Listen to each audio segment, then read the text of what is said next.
This is when the similarities with what's going on in Gaza right now really come into the forefront. Decades of war crimes committed by ethno-nationalist governments under the pretense of fighting terrorist groups. Both militant groups involved in each conflict sparked by horrendous crimes against their respective ethnic group, employing tactics such as suicide bombs, direct conflict with militaries, sabotage, and more. Propaganda from the state apparatuses then follows, justifying the use of collective punishment such as bombing schools, hospitals, and refugee camps, housing civilian population centers. The reasons? Human shields, child soldiers, heinous crimes against civilians that the militant groups committed. War on terror. Sri Lanka has it all. In order to tell the harrowing story of the Eelam War, I first want to introduce you to a young Tamil woman named Priya. வணக்கம் நேர்களே 2001 ஆண்டு பிப்ரவரி மாத ஒளிவீச்சு கதிரை புதிய மெருகோடு உங்கள் கண்கள் was a news anchor and propagandist for the rebel LTTE, aka the Tamil Tigers. She was born in 1982, a year after the burning of the Jaffna Public Library and a year before Black July and the beginning of the armed conflict period. The first decade of her life would be marked by the beginning of a full-scale war between the Tamil militant groups and the Sri Lankan government. The 1980s, Priya's early childhood. This era would be marked by two major events alongside the beginning of the armed conflict. The attempted seizure of state power by the communist Janata Vimukti Perumuna, or JVP, and the intervention of and ensuing war crimes against Tamils committed by the Indian peacekeeping forces. A couple of months after Black July, in September 1983, the Mahaweli Authority of Sri Lanka transported 5,000 Sinhalese settlers, led by a Buddhist monk, into the predominantly Tamil Badikalo district in the eastern province. Another 35,000 Sinhalese settlers would soon follow, and the now 40,000 Sinhalese settlers proceeded to enter the Vadamune area and forcefully drive away local Tamil and Muslim villagers. In 1984, just 1 year after the beginning of the war, the Sri Lankan army entered the village of Manal Aru and other surrounding villages in the northern province and fired randomly at Tamil civilians. Once the hundreds of families native to this region had been killed and/or displaced, their houses were set on fire. Later on, the Sri Lankan government settled ethnic Sinhalese in this town and eventually renamed the town from Manal Aru, a Tamil name, to Weli Oya, a Sinhala translation of the original Tamil name. President Jayawardena, during his tenure, increased cooperation with Israel, especially when it came to two projects: the counterinsurgency against the Tamil militant groups and the Mahaweli colonization project. In 1984, in a press conference in Hong Kong with Western journalists, when asked on the subject of Israeli help, President J.R. Jayawardena said, quote, "We are prepared to align ourselves even with the devil to fight terrorism." That month, the Israeli interest section was opened in the U.S. Embassy in Colombo. Later that year, on June 21st, former captain of the army and President Jayawardena's son Ravi visited a Mossad agent, Amy Yar, in Israel and stayed until July 1st. At the time, Ravi was serving as a national security advisor to Sri Lanka. Ravi had also met with the head of Mossad and the Prime Minister of Israel, Yitzhak Shamir. Ravi had been taken on a tour of the, quote, border towns and settlements in the West Bank. What's curious about this point in time is that back home on the island of Sri Lanka, until this point, no Sinhalese-dominated town on the border with LTTE-controlled areas of Tamil Eelam had been attacked by Tamil militants. It wouldn't be until May 1985 where a Sinhala-dominated town, Anuradhapura, would be attacked by Tamil militants. This is because up until this visit, the Sinhalese settler colonies in the northeast were not armed, which was something that Ravi Jayawardena was looking to change after seeing the armed settlements in the West Bank. The government is determined that the Sinhalese presence in the northern and eastern provinces, claimed by the Tamils as their historic homelands, shall not be diminished. Indeed, they are proposing to increase the proportion of Sinhalese in the area by establishing new settlements of southerners. The new settlers will also be armed and given weapons training. They are also likely to be recruited from prisons. The Tamils, recognizing this as a threat to the integrity of those areas, would like to make independent under the name of Eelam, are determined to fight the proposals. This new approach of arming settlements with what developed into the Home Guards would result in the Tamil Tigers' first set of massacres against Sinhalese civilians and armed settler Home Guards in November 1984, namely the Kenton Dollar Farm massacres. The Kenton Dollar Farms were located in northern Eelam, in Mullaitivu district, next to Manal Aru, later renamed Weli Oya after being settled by Sinhalese settlers. It was crucial because it was on the border between the Tamil speaker-dominated northern province in Tamil Eelam and the Sinhalese-dominated north-central province in Sri Lanka. These farms were originally given by a Tamil landowner to house Malayaga Tamil refugees that fled from the 1977 anti-Tamil pogroms in the central parts of Sri Lanka. However, in June 1984, the same month Ravi Jayawardena took a tour of the armed settler colonies in the West Bank. The police in Vavuniya, led by an ethnic Sinhala superintendent of police, Arthur Herath, raided the farms and drove out the Tamils living there. He saw the farms nearby the Weli Oya colony as an obstacle to Sinhalese northern expansion. The government subsequently took the farms and settled 450 Sinhalese prisoners and their families as part of National Security Minister Lalit Atulathmudali's plan to solve the quote Tamil problem. One of the things that the settlers would do was abduct young Tamil women from nearby into the colony and then proceed to gang rape them. Tamil women were gang raped first by security forces, then by prison guards, then by the prisoners themselves. On November 30th, 1984, 50 LTTE cadres entered the Kenton Dollar Farm massacres armed with rifles, machine guns, and grenades. One bus went to Kent Farm and the other to Dollar Farm. The LTTE fighters shot and killed the guards, then the women, the children, and the remaining male members of the families. 62 Sinhalese were brutally murdered by the LTTE, with half of them being women and a third being children. Immediately in the wake of the massacres, the Sri Lankan state kidnapped at least 100 Tamil civilian men from the surrounding areas, brought them to an army camp, and executed them. In April 1985, President Jayawardena sent former Member of Parliament M.H. Mohammed along with his supporters to attack the Tamils living in Karithivu in Ampara district.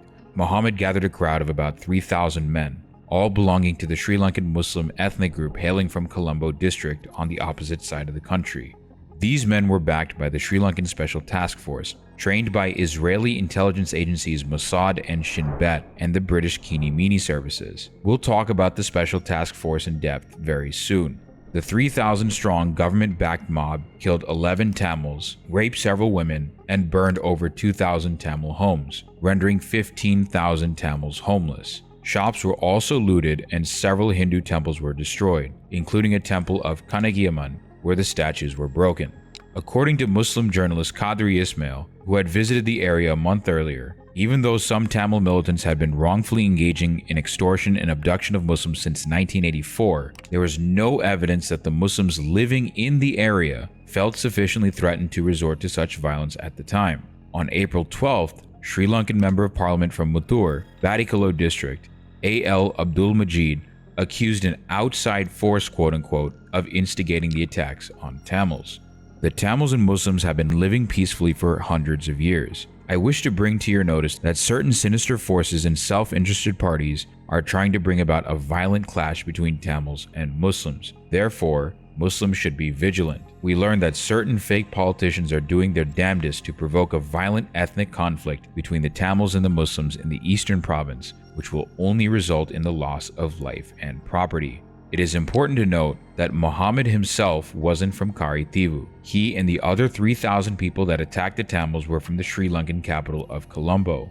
Members of the ruling United National Party, including Muhammad, placed the blame for stoking tensions between the Tamils and Muslims on Mossad. However, as mentioned earlier and as we'll elaborate later, Israeli agencies were indeed intervening in this conflict, but on the side of the UNP and the Sri Lankan government against the Tamils. Muhammad, years later, would make a claim that Israeli experts had joined the LTTE. No one to date has taken this claim seriously. Due to the active fighting that was taking place in the northeast between the Tamil militant groups and the government, settlers were far more reluctant to colonize the land on their own without the help of the Sri Lankan army or government. As a result, the Sri Lankan government started designating huge swaths of land in Tamil Eelam as high security zones, or HSZs. This was to facilitate military acquisition of Tamil and Muslim land. This technique evolved out of the buffer zones and colonies that were declared around military installations throughout the Northeast in the 80s. The HSZs removed the original owners from their land and water resources and denied all civilian access, as those that were caught quote-unquote trespassing could be detained, fined, or shot and murdered on the spot. The first high security zone was created in Jaffna district, with the HSZ around Valigamam being the largest. To understand the magnitude of what's going on, the total area of Jaffna district amounts to 660 square kilometers, or 254 square miles, just a bit smaller than New York City by area. Within the 660 square kilometers, 220 square kilometers amounting to 1/3 of the district were made of high security zones, completely inaccessible to local Tamils. Once again, the Sri Lankan state's oppression of Tamils has resemblance to the Israeli strategies of colonization of Palestinian land, with the HSZ resembling the Israeli policy of zoning around sensitive areas. Of the numerous HSZs in Jaffna, the Valikamam North High Security Zone is the biggest and one of the longest sustained military zones on the island. Prior to the beginning of the war, there were roughly 84,000 Tamils comprising 25,000 families, where livelihoods were primarily dependent on 30% fishing and 60% farming. When the expansion of the Palali Air Base and the KKS Naval Base began in 1983, the Sri Lanka Armed Forces stole 6,000 acres of land from the surrounding villages. They then proceeded to ban fishing and proceeded to fire shells into the surrounding villages at night to terrorize the people into leaving the area. These people who left their villages that were turned into high security zones were then designated as internally displaced persons, or IDPs. It was also around this time the Sri Lankan Special Task Force, an elite police unit that received extensive training from the British Kinimini services, started to engage in operations in the Tamil-dominated northern province. In particular, there was an operation that they engaged in at Point Pedro near Jaffna, wherein the LTTE ambushed the Special Task Force using landmines and killed 5 to 6 of their elite members. In response, the survivors then set out on a revenge mission, described in this declassified document. 10 civilians were killed by police commandos. There was a random shooting at Point Pedro town. The army joined in the carnage, and together with the STF, they burnt down Point Pedro's historic Hartley College Library. My age is 94. I was a maths teacher. In 1984, the library was burnt. There is about more than 2,000 books, valuable books, everything burnt. The Special Task Force would become more animalistic and brutal over the next several years as they continued receiving training from the Kinimini services. There's a record of missing people from deep villages. They would come. My husband has disappeared, my son has disappeared. By whom? STF. People have been killed. They're just ordinary poor people who earn their living hand to mouth. They would take the person, if there are many persons, tie them together and tire over them and burn the tire. So the body is burnt completely. So that's what happened. Everywhere, tire. Were many of these people who were burnt civilians? They are not terrorists or militant groups. They didn't belong to any LTT or anything. Ordinary citizens. The Special Task Force went into very deep and rural areas of Eelam, kidnapped random villagers struggling to make ends meet, forced tires drenched in gasoline around their chests and arms, and set them on fire, burning the villagers alive in a form of extrajudicial execution known as necklacing. But what the Special Task Force was about to do next outdid the previous heinous acts of violence on civilians. காலை 5 மணிக்கு நாங்கள் படுத்து கொண்டிருக்கின்ற போது வெடிச்சத்தங்கள் கூடுதலாக கேட்டுக்கொண்டிருந்தது. அப்பொழுது சனமெல்லாம் ஓடி வந்து வளமையாக கூறுகின்ற போது ஆமி வருகின்றான், நாங்கள் ஓட வேண்டும், மாற வேண்டும் என்கின்ற சத்தம் போட்டு சனங்கள் எல்லாம் கூறிக்கொண்டிருந்தது. ஏர்போர்ட்ஸ் அதில் வந்து ஆமியையும் நேவியையும் ஏற்றி வந்து எஸ்டிஎஃபையும் ஒரு இடத்துக்கு இறக்குனாங்க. இந்த ஏரியாவில் சனங்கள் வராமல் இருக்கிறதுக்கு முதல் அங்கால ரவுண்ட் அப் பண்ணி சனங்களுக்கு அங்கே ஃபயரிங் கொடுக்க சனெல்லாம் ஓடி இங்கே வந்து சேர்ந்தாங்க. இந்த ஃபார்முக்குள்ள வந்தோடனே எல்லாரையும் கொலை செய்து விட்டு இந்த பொடியை 85 civilians were shot down by Sri Lankan forces on this day of bloodshed. The Special Task Force, along with the Sri Lankan army, chased civilians out of their homes, herded them into a farm, and shot all of them dead. 85 civilians died that day. But the situation would only become worse for the Tamil civilians. And a South African helicopter pilot was explaining one of his experiences. And he told me that he'd been responding to a vehicle ambush where a Sinhalese vehicle, a Sri Lankan vehicle, had been blown up by a road mine. And he flew over it to give it air cover in a Huey Bell helicopter. As he flew over the area, his door gunner opened up and shot every man, woman, child and animal that he could get his eyes on. And in response to that, he flew the helicopter much higher to prevent him from doing that. But there were no recriminations for that action. It was considered to be perfectly acceptable by those people that were in charge of that group. செலி வந்து சுத்தவரை சுட்டு கொண்டிருக்க ஜனமெல்லாம் ஓடி வந்து பங்கர்களுக்கெல்லாம் போடுறாங்க. என்னோட தங்கச்சி இந்த பிள்ளை தங்கச்சி மறுபடி மூச்சடக்கி இருக்க கொண்டு ஓடி போனது. பங்கருக்குள்ள வச்சிருந்து தூக்கினாப்புல அப்படியே மூச்சு தர அப்படியே விட்டு நேரம் வீட்டுக்கு வேலை போனது போட்டுட்டு போயிடுவாங்க. அப்படி நடந்தது. வருதுன்னா ஓடி ஒழிக்கிறது ரோட்டுக்கு வரையிடாது கண்ணை நடிச்சிடுவாங்க. One KMS pilot, Tim Smith, he has said that he opened fire on a school and that he opened fire on a bus full of civilians. You read his book, have you? Yeah.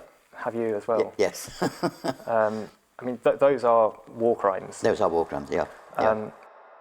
The Kini Mini services had hired pilots from the UK, apartheid South Africa, and Rhodesia to pilot planes armed with machine guns that members of the Sri Lankan Special Task Force would then use to open fire into villages and slaughter people en masse. During these raids, an untold number of Tamil civilians were slaughtered. In addition to that, the Kini Mini services and Special Task Force developed an unusual form of war crime. According to Lieutenant Colonel Holworthy, the KMS pilots had another unorthodox tactic. Initially, actually, they were talking about bombing from helicopters and thought it was completely impossible. But what they did is they had the old 36 grenade, the Mills grenade, and they pulled the pin out, but kept the and put the grenades into wine glasses, with the wine glass holding the lever, and then they'd fly over and drop the wine glass with the grenade in it. Of course, when it hit the ground, the glass broke, the grenade exploded. And I know this was happening because when I went to Trincomalee one day, and there were no wine glasses at all. The whole bloody lot had been dropped on the Tamils with grenades inside them. The man who was ultimately in charge of the Kini Mini services who trained the Special Task Force was none other than Lieutenant Colonel Brian Beatty. Hello? Yes, you can bugger off. Are you Lieutenant Colonel Beatty? You can bugger off. Are you Brian Beatty, sir? You can bugger off. Can I ask you some questions about your time with KMS in Sri Lanka? No. Serious allegations, bugger sir. Off. You're on my land. Get out. I've listened to you, sir, as a journalist. You're being linked to war crimes in Sri Lanka, sir. Do you have any comments about these allegations, sir? Were you the most senior KMS man in Sri Lanka? If that name sounds familiar, that is because he is the very same person who commanded the Special Air Services Squadron in southern County Armagh in Northern Ireland during the Troubles. In fact, the connections between the Sri Lankan Special Task Force and the Troubles in Northern Ireland go even deeper. The Special Task Force was set up months after an incident in County Armagh where an armed UK police squad shot 6 unarmed civilians dead whom the UK government had accused of being members of the Irish Republican Army and Irish National Liberation Army. Brian Beatty's Kini Mini services' first batch of Special Task Force personnel reportedly included a man by the name of Kapila Jayasekara, who went on to command the Special Task Force unit that shot 5 innocent Tamil students dead in the city of Trincomalee in 2006. Beatty died in May 2020 at the age of 86, without facing any form of accountability for the war crimes he helped commit in Eelam against the Tamils. The 1980s in particular was a time when the brutality against the Tamil civilians was already burgeoning. Massacres had already started during this era, especially at the hands of the Special Task Force. It was also during this decade, specifically 1986, that the Home Guards, the predecessor to the Sri Lanka Civil Defence Force, were established by the state. The Home Guards were primarily Sinhala dominated, with some notable units being run by the Tamil-speaking Muslim minority of Sri Lanka. These units in particular were armed by the government as a divide and conquer strategy, with the government using these Muslim-run home guards to further drive a wedge between the Tamil and Muslim communities, especially in the east. India was originally on the side of the Tamil militant groups in Sri Lanka. Over the course of nearly 4 years, India's intelligence agency, the Research and Analysis Wing, aka RAW, had provided arms, training, and monetary support to 6 Tamil militant groups, including the LTTE. However, this position that they held was not to last, as within the next few years, they would ultimately switch sides, taking the side of the Sri Lankan government in its onslaught against the Tamil militants and the Tamil population as a whole. India, having the largest Tamil population of any country at roughly 70 million in the state of Tamil Nadu, defined its foreign policy in Sri Lanka throughout the past several decades by balancing its own state interests with making sure that the Tamils of Tamil Nadu, who were keenly aware of the atrocities being committed towards their brethren by the Sri Lankan government across the strait, remained satisfied and/or pacified, at least in theory. A couple of decades earlier, Indian Tamils were far more inclined towards separatism due to the Indian government's attempt at North Indian cultural imposition by replacing English as a link language with Hindi in schools, government offices, banks, and other institutions in Tamil Nadu. This is similar to what the Sri Lankan government did with the Sinhala language. In response to the threat of Hindi imposition, Tamils in India rioted in the streets and threatened to secede from India. Some even self-immolated in protest. The Indian government thus effectively retreated from Hindi imposition and allowed Tamil Nadu to officially continue with the two-language policy of Tamil being the official language of the state and English being the language of inter-ethnic communication. Thus, in order to remain in the good graces of the Indian Tamils, India thought it best to take the side of the Tamil militant groups. There is another, far more important reason as to why the Indians originally took the side of the Tamil militants, which will resurface later, and it's regarding the fact that this was during the Cold War. And while both India and Sri Lanka were part of the non-aligned movement, India was unofficially allied with the USSR, while Sri Lanka under Jayawardena was unofficially allied with the United States. In 1987, under Prime Minister Rajiv Gandhi, the Indian Air Force engaged in Operation Pumale, where they airdropped supplies to the LTTE over Jaffna, which was under siege by the Sri Lankan army. This was a show of force by the Indian government which drew the ire of the Sri Lankan government under President Jayawardena, who accused the Indian government of violating Sri Lankan sovereignty. Faced with the possibility of further Indian intervention, Sri Lankan President Jayawardena offered to hold talks with the Indian government. We need the sympathy of the world, we need the support of India. These talks led to the Indo-Sri Lanka Peace Accord, which was expected to end the war by outlining several conditions. The main concession expected from the Sri Lankan state was that power was to be devolved to the provincial level, and thus a new constitutional amendment, the 13th Amendment to the Constitution of Sri Lanka, was to be enacted. The 13th Amendment introduced provincial councils, which would give the provinces legislative power over agriculture, education, health, housing, local government, planning, road transport, and social services. The other two sectors that provincial councils are in theory supposed to have domain over are land administration and policing, but to this day, the Sri Lankan government has refused to fully implement this. The 13th Amendment also finally introduced official status for the Tamil language, with English being the link language between the Tamil-speaking communities and the Sinhala-speaking community.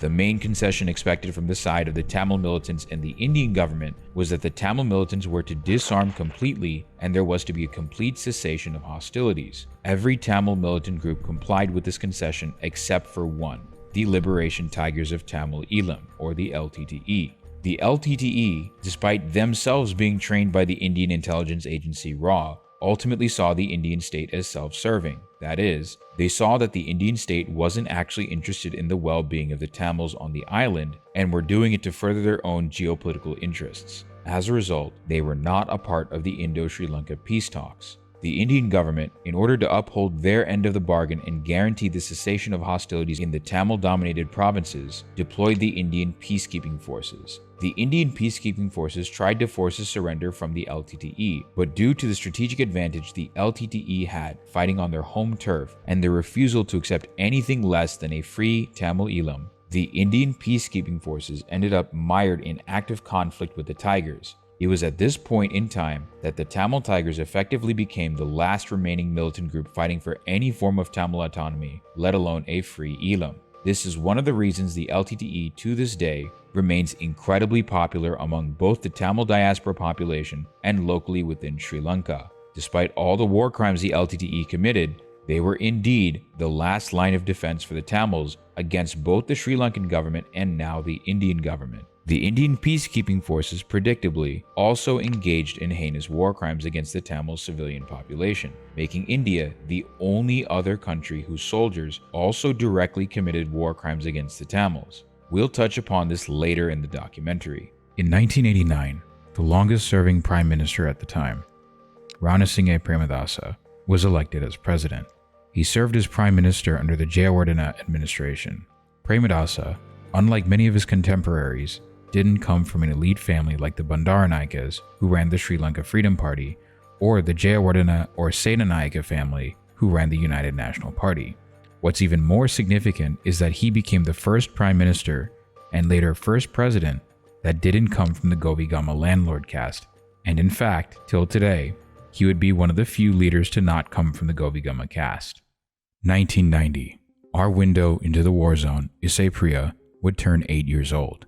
Originally from Nedundiva, aka Delft Island, she would later become an internally displaced person due to the second phase of the Eelam War starting in the 90s and the increased Sri Lankan military presence in the region. On June 18, 1990, the Sri Lankan army abducted 13 civilians off the roads of Veeramune, Nampara district in the eastern province. These 13 Tamil civilians were then forcibly disappeared. A couple of days later, the Sri Lankan army ordered the residents of the village to assemble at the local temple. Anyone who remained at home was shot on sight and killed. Once all the people gathered at the temple, the army singled out every male over the age of 15. 69 young men were detained in front of their families and then transported to a Muslim school or madrasa in nearby Samandurai. The army then proceeded to torture them, and 50 young men out of the 69 died, with their bodies disposed of in a nearby forest. 9 days later, this exact same act would be repeated by the Sri Lankan army with the help of the Muslim-run Home Guards, with another 56 boys being disappeared by the state. In the wake of all of this, many people sought refuge in the Karithiva Mahavidyalayam school. Over the following month of July, the army and the Muslim-run Home Guards would continue to abduct innocent Tamils and disappear them. The examples I'll list here are ones that are more notable. On July 5th, the military abducted another 13 men, tortured them, and subsequently necklaced them by tying them to tires doused with gasoline and burning them alive. On July 11th, 13 women visited the town of Savalakare to search for their disappeared children. The army stationed there then abducted the women and disappeared them. On July 16th, 8 women who had left the refugee camp to check on their homes were arrested at a checkpoint. They were gang raped by more than 30 Sri Lankan soldiers. They were then killed and their bodies were set on fire. On July 29th, 8 school teachers who were traveling with their families from the refugee camp were arrested and then subsequently disappeared. On August 1st, 18 civilians, including a baby, were arrested by the military and Muslim-run Home Guards while passing on Savalakadai Road. The military and Home Guards murdered them all with sharp weapons, and their bodies were disposed of inside of a Hindu temple and set on fire. On August 12th, after the LTT attacked and seriously injured 2 innocent Muslim farmers, Muslim-run Home Guards entered the Veeramune refugee camp and attacked the refugees. 10 civilians died, including 2 infants, with 1 child's corpse being chopped into 3 pieces. The injured people that managed to escape fled to Samandurai Hospital and were subsequently denied treatment. One of the injured that were denied treatment was a child, who died after being refused water. The injured then had to be transported into the larger Ampara hospital, but as they arrived, so did the Sri Lankan army, who then abducted 3 of the 7 victims who were injured and disappeared them. The army then killed the 17-year-old boy by disconnecting the necessary IV fluid from him. The Telugu community of the island are a minuscule population, numbering at most at about 4,000. Telugus originate in what is now India, in the states of Andhra Pradesh and Telangana. They speak a Dravidian language, Telugu, thus making them culturally and linguistically cousins of the Tamils. They, by and large, stayed out of the civil war as much as they possibly could, due to the fact that they could very easily have been annihilated by the larger political forces on the island. The vast majority of Telugus on the island had lived in Badikalo and Ampara districts in the east, settled around the town of Alikampai near Akaripattu. This community has traditionally survived on snake charming and some cultivation of land. Despite wanting to live simple lives, the Grim Reapers that are the Sri Lankan state and its forces ultimately came knocking on the Telugu community's door. On August 7, 1990, just after the Telugu community had helped members of the Muslim community harvest their fields, Muslim-run home guards and hooligans came to Alikambai in 18 tractors and other vehicles. Alphonsus, a Roman Catholic priest and one of the few educated members of the Telugu community, was dragged out of his home and taken away, and was never seen again. A man named Yerana and his wife, Arya Malar, who had a young infant, were just preparing to eat when the attackers came in. One of them swung at them with a harvesting knife, injuring both husband and wife. He was stopped by another Muslim from proceeding further. Yerana attributes this to the presence of the baby.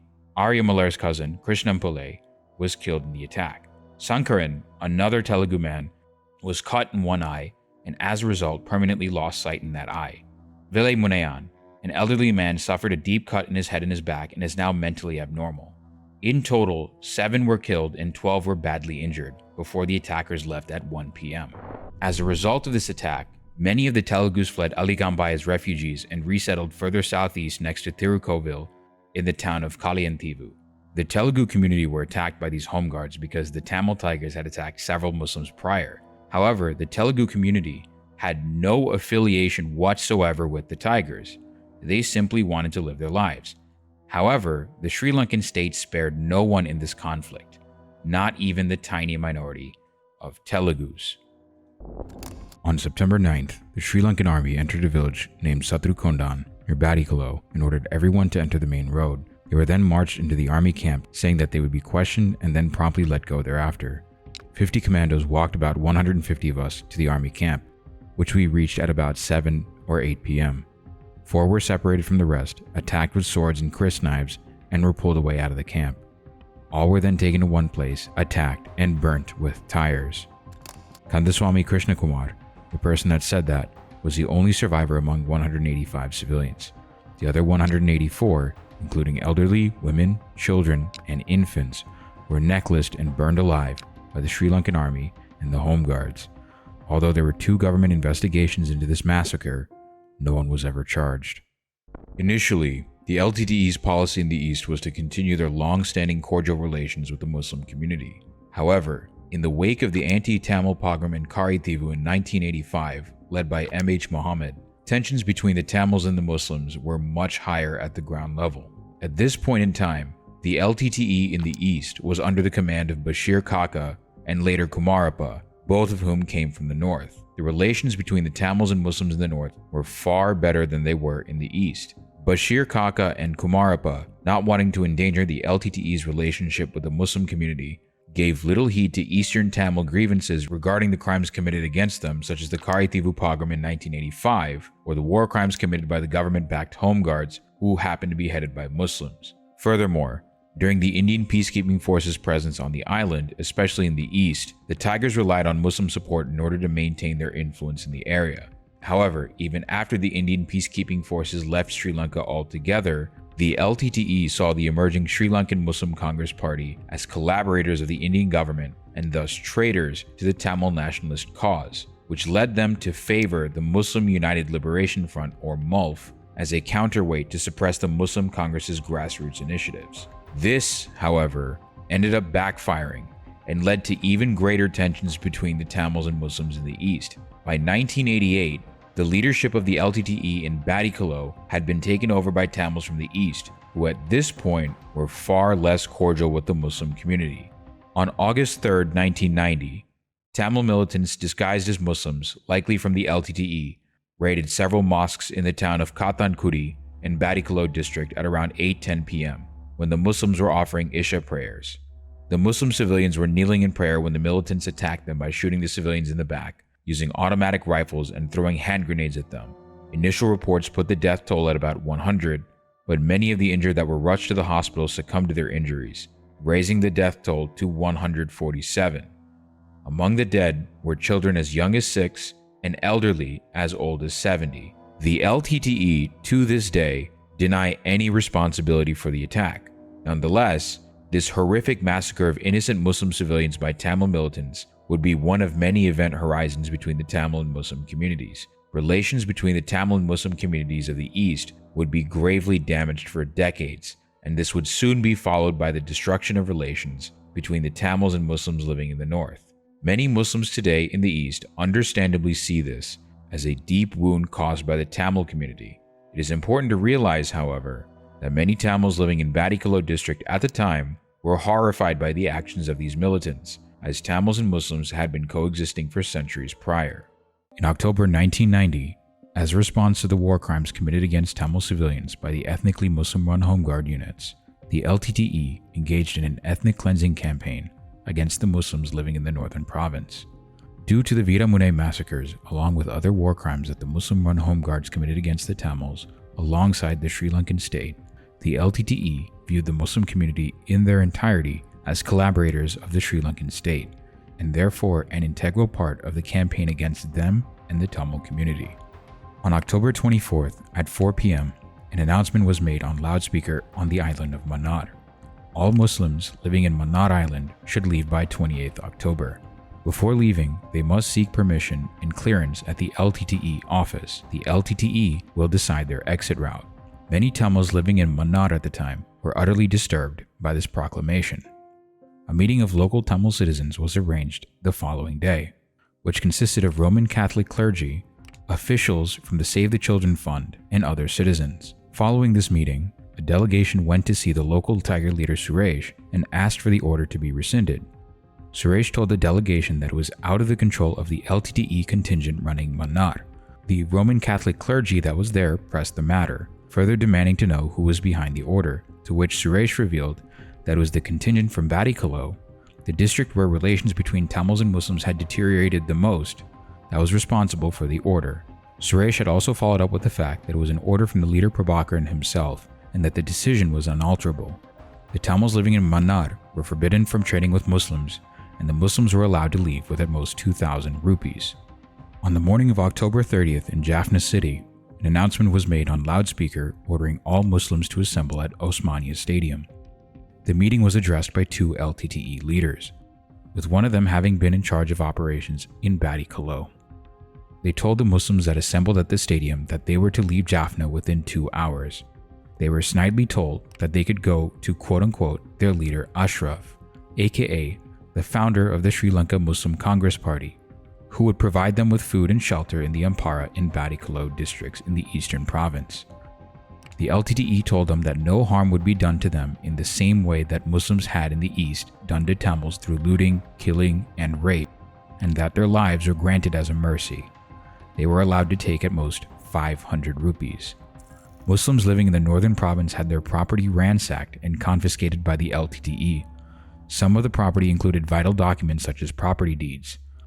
A tigress started removing the ear studs of a Muslim girl, and after getting impatient with removing one stud, ripped the other stud from the ear, leaving the girl with a torn, bloody ear. In total, around 72,000 Muslims living in the northern province were expelled by the LTTE. By the beginning of November, there were effectively no Muslims remaining in the northern province, most of them having been resettled in Puttalam in the northwestern province, which was under the control of the Sri Lankan government. To this day, many of the northern Muslims that were resettled in Puttalam are living on minimal welfare assistance from the Sri Lankan government. Many have tried to resettle in the northern province to no avail due to the Sri Lankan army seizing much of the homes that the Muslims used to live in. The Sri Lankan government, despite weaponizing the atrocities that the LTTE committed against the Muslims, has refused to help the Muslims forcibly exiled to Puttalam. As mentioned earlier, it is important to note that the LTTE's forced expulsion of the Muslims from the northern province, even back then, was not all that well received by many of the Tamils living there, who actually tried to help the Muslims but were prevented by the LTTE from doing so. Even though there were many Tamils who eventually came to agree with the LTTE's order, many of the Tamils who also supported the LTTE's position as their liberators viewed the Muslims as simply their neighbors and part of the overall community, and were horrified by the expulsion. 2 years later, in 1992, an LTTE publication was released, explaining their position on Muslims, spuriously blaming the actions of the specific government-backed home guards that happened to be run by Muslims on the entire Muslim community. These 2 years have been full of atrocities by Sinhala chauvinism as far as the people of South Tamil Eelam are concerned. The reason for this has been the Muslims who lived as their neighbors thus far. Tamils have been subjected to genocide by Muslims and their home guards who nurture hatred towards the Tamils. The Muslim brethren who have fallen prey to the Sinhala chauvinist conspiracy have murdered Tamils as their enemies, joining hands with the Sinhala forces. This is a sad situation which we did not expect or like. Tamil nationalism hopes for the day when the Muslims would free themselves from the Sinhala conspiracy and would look upon the Tamils as their brothers. A decade later, in 2002, LTTE political strategist and negotiator Anton Balasingham, in a press conference in Kilinochchi with the LTTE leader Prabhakaran, told the press that they had already apologized for the expulsion of the Muslims and that the Tamil homeland also belonged to the Muslims of that region. Balasingham also expressed that the expulsion of the Muslims from Jaffna was a political blunder which could not be justified, and said that the LTTE leadership would be willing to resettle them in the Northern District. Despite this apology from Anton Balasingham, many members of the Muslim community remain skeptical of the LTTE's intentions due to the traumatic experiences they felt at the hands of the LTTE. On April 23, 1993, former National Security Minister and now Minister of Education Lalit Attulatmudali was shot by a gunman when he went to address a crowd in Western Province. The people responsible were the LTTE, or so it would seem. A couple of weeks later, on May 1st, President Ranasinghe Premadasa's neoliberal United National Party organized an event in commemoration of May Day in an effort to gain favor from labor unions. At around 12:45 in the afternoon, a man named Veerakumar Kulaveerasingham, aka Babu, was led through by security at the behest of President Premadasa's valet, EEP Mohideen. As Babu got within 8 to 10 feet of the president, he detonated the suicide vest that he was wearing, killing himself, President Premadasa, Mohideen, and 20 others. An additional 38 to 60 people were injured in the bombing. It was later determined in the aftermath that Babu was contracted by the LTTE to carry out this attack. Although we know what the LTTE's formation was a response to, the motive for the assassination of Premadasa remains unclear. In the aftermath of Premadasa's assassination, Prime Minister Dingiri Banda Wijetunga became acting president until the next presidential election. The Prime Minister that succeeded Dingiri Banda Wijetunga was another member of the ruling United National Party, Ranil Wickremesinghe, nephew of former Prime Minister and President J.R. Jayawardena, and distant cousin to the Senanayake family, the family that produced the first and second Prime Ministers of Sri Lanka. The following election year in 1994, there were two elections held, the parliamentary election followed by the presidential election. The parliamentary election saw the United National Party lose to the Sri Lanka Freedom Party-led coalition called the People's Alliance. At the helm of the People's Alliance was none other than Chandrika Bandaranaike Kumaratunga, the daughter of former Prime Ministers SWRD and Sirima Bandaranaike. As soon as Chandrika became Prime Minister, she ran for president in the same year. Her presidential opponent was Gamini Disanaike, the Minister of Mahawali Development under President Jayawardena, who was also ultimately responsible for the burning of the Jaffna Public Library. However, in October 1994, Gamini's campaign was cut short when he was assassinated by a female LTTE suicide bomber. His wife Srima then campaigned in his place for the remaining month. Chandrika ultimately won the presidential election and thus re-established Govigama caste dominance in Sri Lankan politics. The person that would take her place as Prime Minister was none other than her own mother, Sirima. You are the first woman Prime Minister in the world. Who had already served her second term as Prime Minister from 1970 to 1977. The following year, President Chandrika Bandaranaike launched an investigation into Education Minister Lalit Attulatmudali's assassination. The investigation yielded results that were drastically different than what the public had been originally led to believe. That it was actually Premadasa and his administration that orchestrated the assassination of the Education Minister, not the LTTE. Lalit Attulatmudali, during his tenure as the Minister of National Security, brought in agents from Israeli intelligence agencies Shin Bet and Mossad to train the aforementioned Sri Lankan Special Task Force alongside the Kinimini services against the LTTE. In Lalit's own words, about 10 Israeli agents have trained about 100 Ceylonese in intelligence tactics in the last 2 months. They come in batches and give a course. They do not go outside the classroom. We felt, faced with the situation in Jaffna, we had to get people experienced in this kind of thing. According to our people, they've never had such good training. This position, which was echoed by former President Jayawardena, was in stark opposition to Premadasa's foreign policy, which favored the surrounding MENA countries in the Arab League. In 1991, Premadasa voted against a UN General Assembly resolution that would remove the classification of Zionism as a form of racism. The following year, in 1992, Premadasa then severed ties with Israel, much to the ire of political rivals Lalita Talatmudali and Gamni Disanaika, who had strong relations with Mossad and Shin Bet. In 1993, the LTTE gained control of the largest high-security zone in the Jaffna district from the army, Walikamam. During this time, many internally displaced persons attempted to re-establish their lives in the Walikamam area. However, this was not to last, as 2 years later, the Sri Lankan army would again take control, force out the Tamils living there, and gain an additional 217,000 hectares provided to them by the Sri Lankan government. These displaced Tamils would never receive a right to return. On April 19, 1995, the LTTE broke an ongoing ceasefire and blew up 2 Sri Lankan Navy gunboats.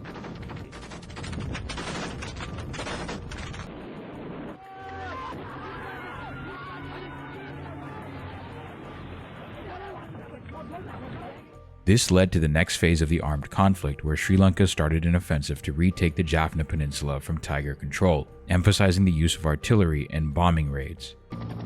We are good at peace, but we are good at war also. As much as the government is committed to peace, it is equally committed to the country's unity. To this extent, the Sri Lankan government started dropping leaflets telling civilians to take shelter at local places of worship. A few hundred Tamil civilians had then taken shelter in a Catholic church in the town of Navali, near Jaffna. A couple of months later in July, the Sri Lankan Air Force bombed the church, originally killing 65 people and injuring 150. The death toll eventually rose to 147 people dead as civilians succumbed to their injuries.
வருத்தப்பட்டு பாரம் சுமப்பவர்களே, என்னிடம் வாருங்கள், நான் உங்களுக்கு ஆறுதல் தருவேன் என்று பாவ மக்களுக்கு பால் வார்த்தார் இயேசுகிறார்.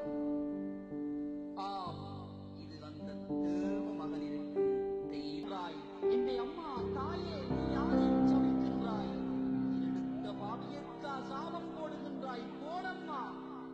அண்ணாந்து பார்த்தபடி அநாதை பிணமா கண்மூடி போவதற்கா காலையிலே இங்கு வந்தாய்? சிலுவை சுமந்திருக்கும் திருக்குமரா, சிலுவை சுமந்திருக்கும் திருக்குமரா, நீருக்கும் சபையில் நடத்தல் தகுமோ? நீ பூத்த பொழுதினும் கரையமுன்னும் சாவுந்தை தழுவிச் சென்றதுவோ? கருப்பையை விட்டு வெளிவந்து இது வேத வசனம், மனுக்குலத்தை ஈடேற்றும் தூய வசனத்தின் தொழுவத்தில் வந்துதித்த சதுமே. வேலா, முருகா, உன் வீட்டில் வினை தீரும் என்று வந்தால் பாலகர்கள் கூட பலியால் எடுத்து வீசி நீல வழி காட்டி நின்ற பாலகனே, முருகா, தஞ்சமென வந்த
எலும்புகளில் ஓடும் உறவுகளை அறுத்தறிய வைத்த அவலம். நின்று பார்க்க எவருக்கும் நேரமில்லை. குண்டு விழும்போது குஞ்சுகளை யார் பார்த்தார்? நெஞ்சை அடைக்கின்ற. On September 21st, new emergency regulations had been imposed, granting widespread censorship powers on all war-related reporting.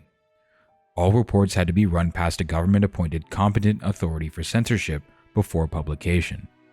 The very next day, a Sri Lankan Air Force aircraft bombed Nagarkoil Mahavidyalayam, a primary school in the city of Jaffna. The school was crammed with about 750 children on their lunch break. In the immediate aftermath of the bombing, more than 30 died, of whom 12 were 6 or 7-year-olds. 156 were injured, 40 were seriously injured. The death toll eventually increased to 71, with 41 succumbing to their wounds. The scene of the attack was visited by the Red Cross. Pieces of human flesh were strewn around the area, including the tree branches, making identification of bodies impossible. This attack, and many attacks around this time, were carried out by Pukara bombers that Argentina had sold to Sri Lanka. 2 surgeons from Doctors Without Borders at a hospital in Point Pedro worked around the clock carrying out 22 amputations, in 4 cases removing both legs. 10 of the amputees were under 12 years old. The airstrike on the primary school was part of a 2-day bombing campaign of the Jaffna Peninsula. On the same day, Pukara bombers that Argentina had sold to Sri Lanka targeted 2 villages, Manalkada and Kutkovalam, and killed 6 people. In another incident in the early morning, intense shelling from the Palali army camp killed 7 members of the same family, including 4 children of varying ages. The British Refugee Council said press reports were heavily censored. Military sources first denied the attack, then claimed Nagarkoil was a Sea Tiger base where LTTE cadres had gathered to honor Tiger martyr Dileepan.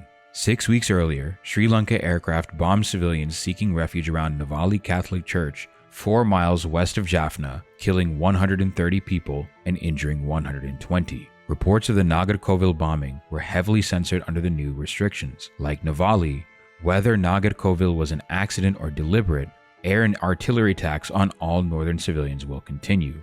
Civilians are unidentifiable from the air, unless perhaps there are 750 of them all dressed in spotless white school uniforms. On October 30th, 1995, around 400,000 to 600,000 Tamils fled their homes in Jaffna as the Sri Lankan army launched a military offensive to recapture the Jaffna Peninsula under the leadership of Chandrika Bandaranaike. The entire town of Jaffna was forced into a mass exodus towards the forested Vanni region of the mainland, which was controlled by the LTTE. They walked for miles carrying whatever they could, crossing the Navatkuli Bridge, managing to enter the neck of the Jaffna Peninsula before making the dangerous boat to Kilinochi. Despite the censorship measures enacted last month by the Sri Lankan government, UN Secretary General Boutros Boutros-Ghali appealed for assistance for the refugees. Here are some reports from the time. About half of the 400,000 Tamil refugees are living and sleeping outdoors in heavy monsoon rains, said Gerard Patronyet, who heads the International Committee of the Red Cross here. The rest are holed up in churches, schools, and relatives' homes. The refugees have very little food or proper sanitation, he added. Doctors are already seeing cases of dysentery and eye infections, and while cholera hasn't struck yet, the conditions are perfect for a deadly epidemic, relief workers warned.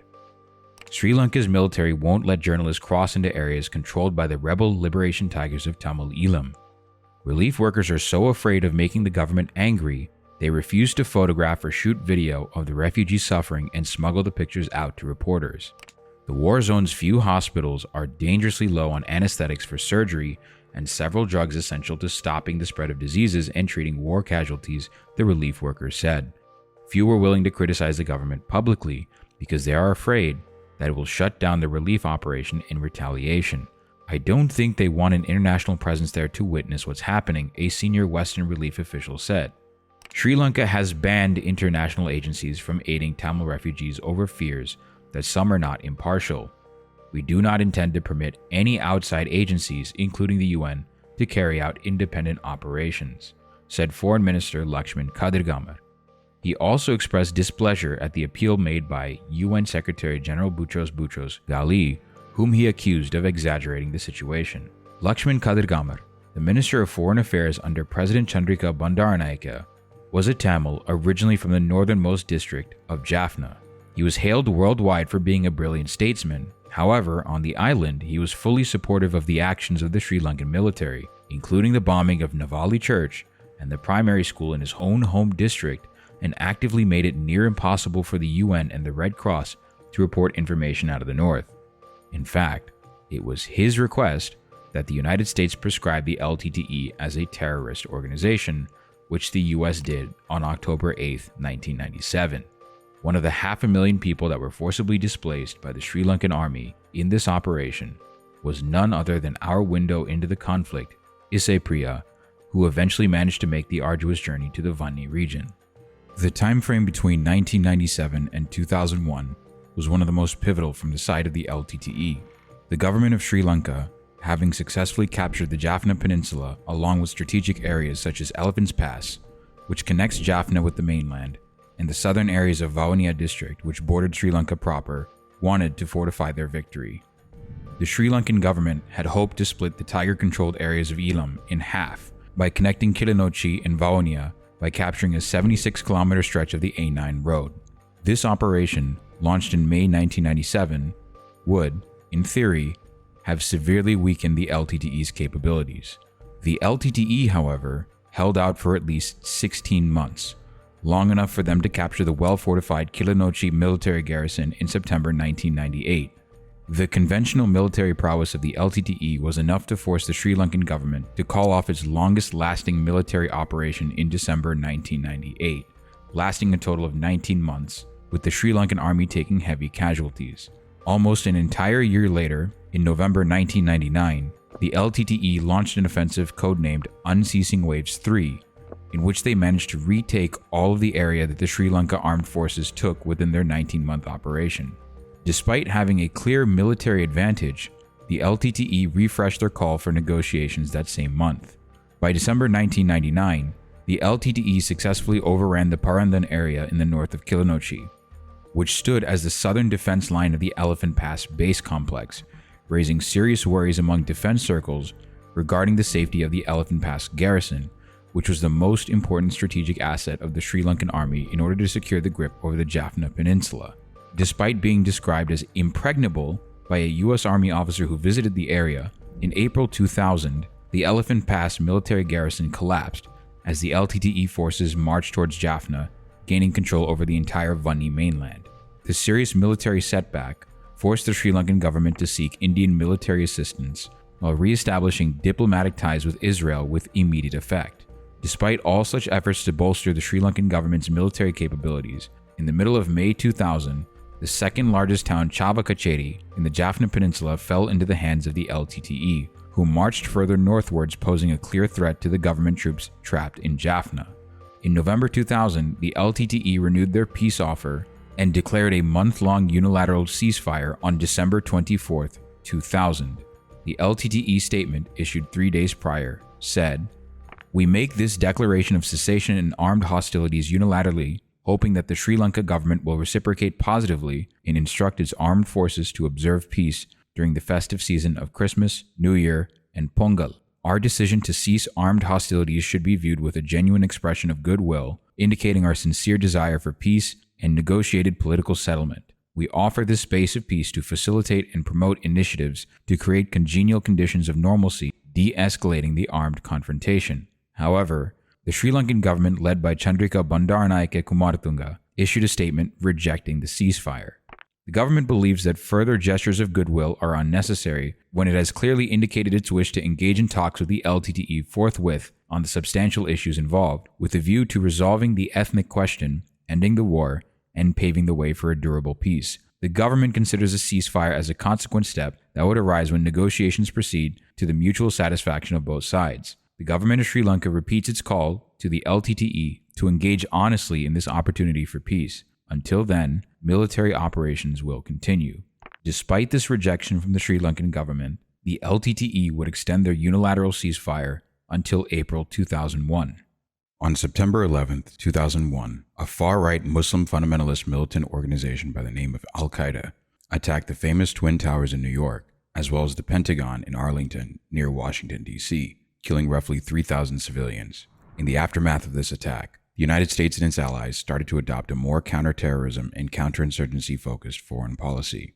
The U.S. had already designated the Tamil Tigers as a terrorist organization at the behest of the Sri Lankan government under President Chandrika Bandaranaike and Foreign Minister Lakshman Kadurgamar in 1997. But in the wake of 9/11, the United States designated the LTTE as specially designated global terrorists. The United States has stressed that the LTTE is responsible for the suffering undergone by the Tamil civilians in Sri Lanka.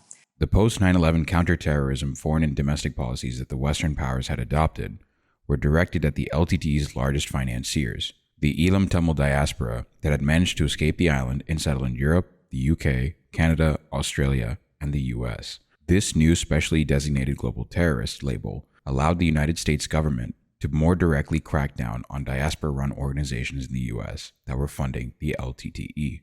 In addition to this, what was arguably even more decisive with regards to the war was Canada following suit in 2005 and banning the LTTE's funding networks in their own borders.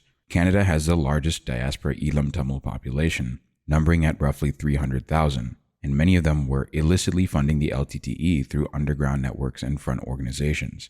This was one of many devastating blows dealt to the LTTE by Western powers as part of developing goodwill towards the Sri Lankan government. In August 2000, Prime Minister Sri Bandaranaike stepped down due to health reasons and was replaced by Ratnasiri Wickramanayake, a hard-line opponent of the Tamil national movement. He refused to consider talks with the LTTE, disposing of the idea of a non-military solution. At a Buddhist ceremony, he also said that the Sinhalese people should concentrate on having more children so that they can join the Sri Lanka armed forces in the fight against the LTTE. An official newspaper at the time stated that the government was also providing bonuses for families with more than 2 children. The parliamentary election was held that year. On October 10th, former Prime Minister Sri Bandaranaike cast her ballot, presumably for her daughter's coalition. She later died that day from a heart attack. Chandrika's People's Alliance ended up winning the election without forming a majority, with massive allegations of election fraud and intimidation. 70 people were killed during the campaign, and 6 died on election day alone. Because the People's Alliance was unable to form a majority, there was much internal political tension in Chandrika's administration, which would be brought to a head when she sacked Sri Lanka Muslim Congress leader Rauf Hakim from her cabinet. In response to this, members of the Sri Lanka Muslim Congress and its front organization, the National Unity Alliance, resigned from their posts.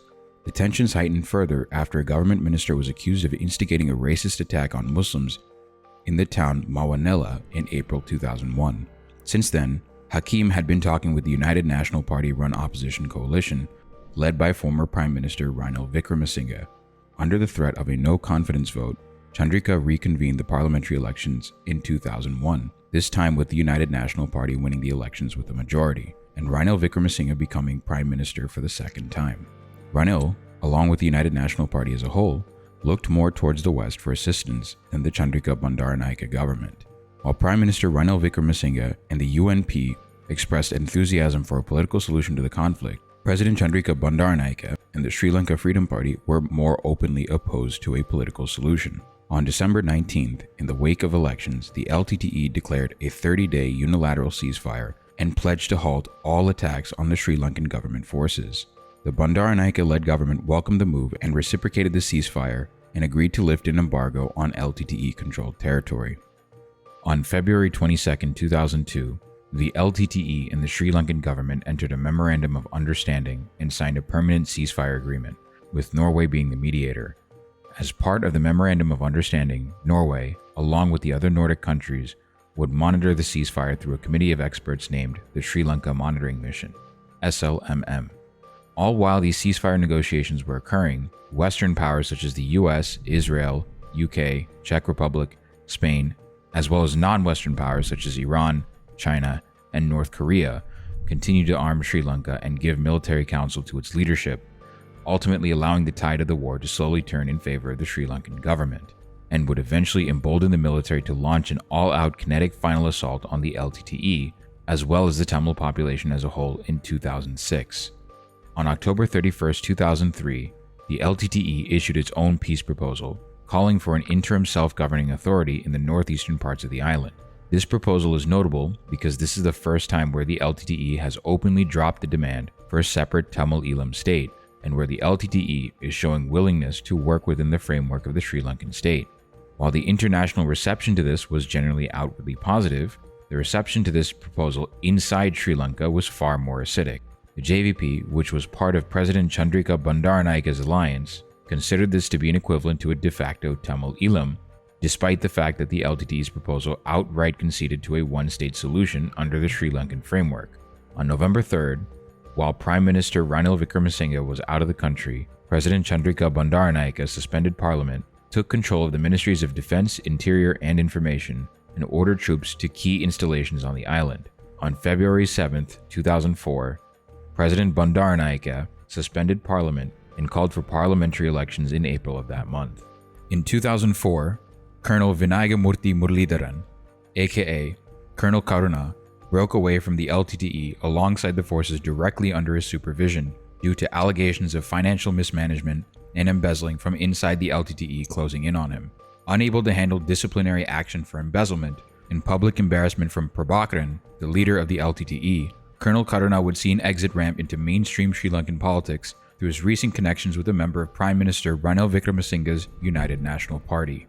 This was one of the turning points of the war, as this was one of the main signals that would spell doom for the LTTE. Colonel Karuna was a top commander of the LTTE in charge of the Eastern Province, comprising the Trincomalee and Batticaloa districts. The capital of Tamil Eelam was Trincomalee. It was Colonel Karuna's entry into the Sri Lankan government and the subsequent hemorrhaging of the LTTE's active military force that would embolden the Sri Lanka Armed Forces to initiate a final assault starting in the Eastern Province in 2006. In Sri Lanka's 2004 parliamentary elections, the Bandaranaike family-led Sri Lanka Freedom Party again contested against the incumbent United National Party headed by two-time Prime Minister Ranil Wickremesinghe. The Sri Lanka Freedom Party gained a majority and would select a Prime Minister whose name would later enter the Hall of Infamy.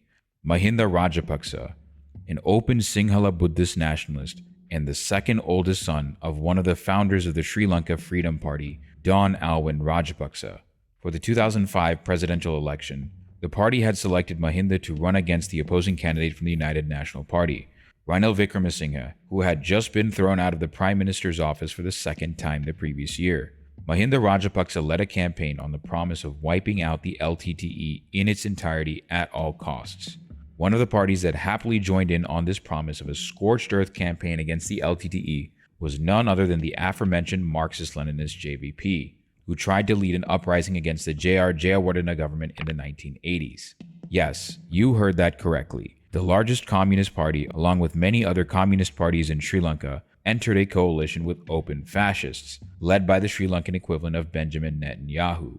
In fact, the JVP were some of the largest proponents of the policy of never compromising with the LTTE, or the Tamils. For example, when the Boxing Day tsunami on December 26, 2004 hit Sri Lanka, killing 30,000 and leaving 500,000 people homeless, the JVP used this as an opportunity to stir up even more tensions between the Tamils and the Sinhalese. They, instead of helping the victims of the tsunami who were from all different ethnic backgrounds, launched a campaign to sabotage a deal between the Sri Lankan government and the LTTE to form a joint administrative mechanism to distribute aid to tsunami victims in the Northeast. The JVP reckoned that this joint resolution to help the victims of the tsunami in the Northeast was a, quote, massive betrayal to the fatherland. The JVP, which was in an alliance with the SLFP, threatened to quit the government in order to try and get the government to stop working with the LTTE to distribute aid.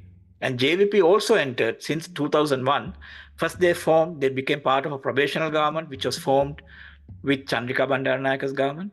And then in 2004, they became a coalition member of the group that was led by Chandrika Bandaranaike, which is called as People's United Freedom Alliance. And then they became the kind of most important kind of cheerleader during the campaign of Mahinda Rajapaksa for presidency.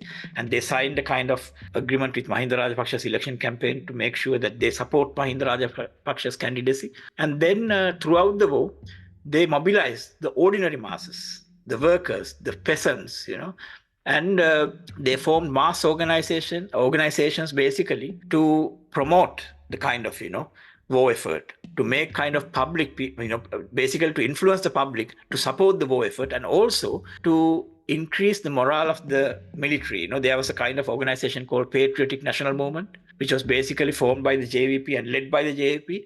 And the objective of that organization was to boost the morale of the military. And the JVP leaders went into military camps to make speeches to the soldiers, to make them, prepare for the vote and go, to do their job properly.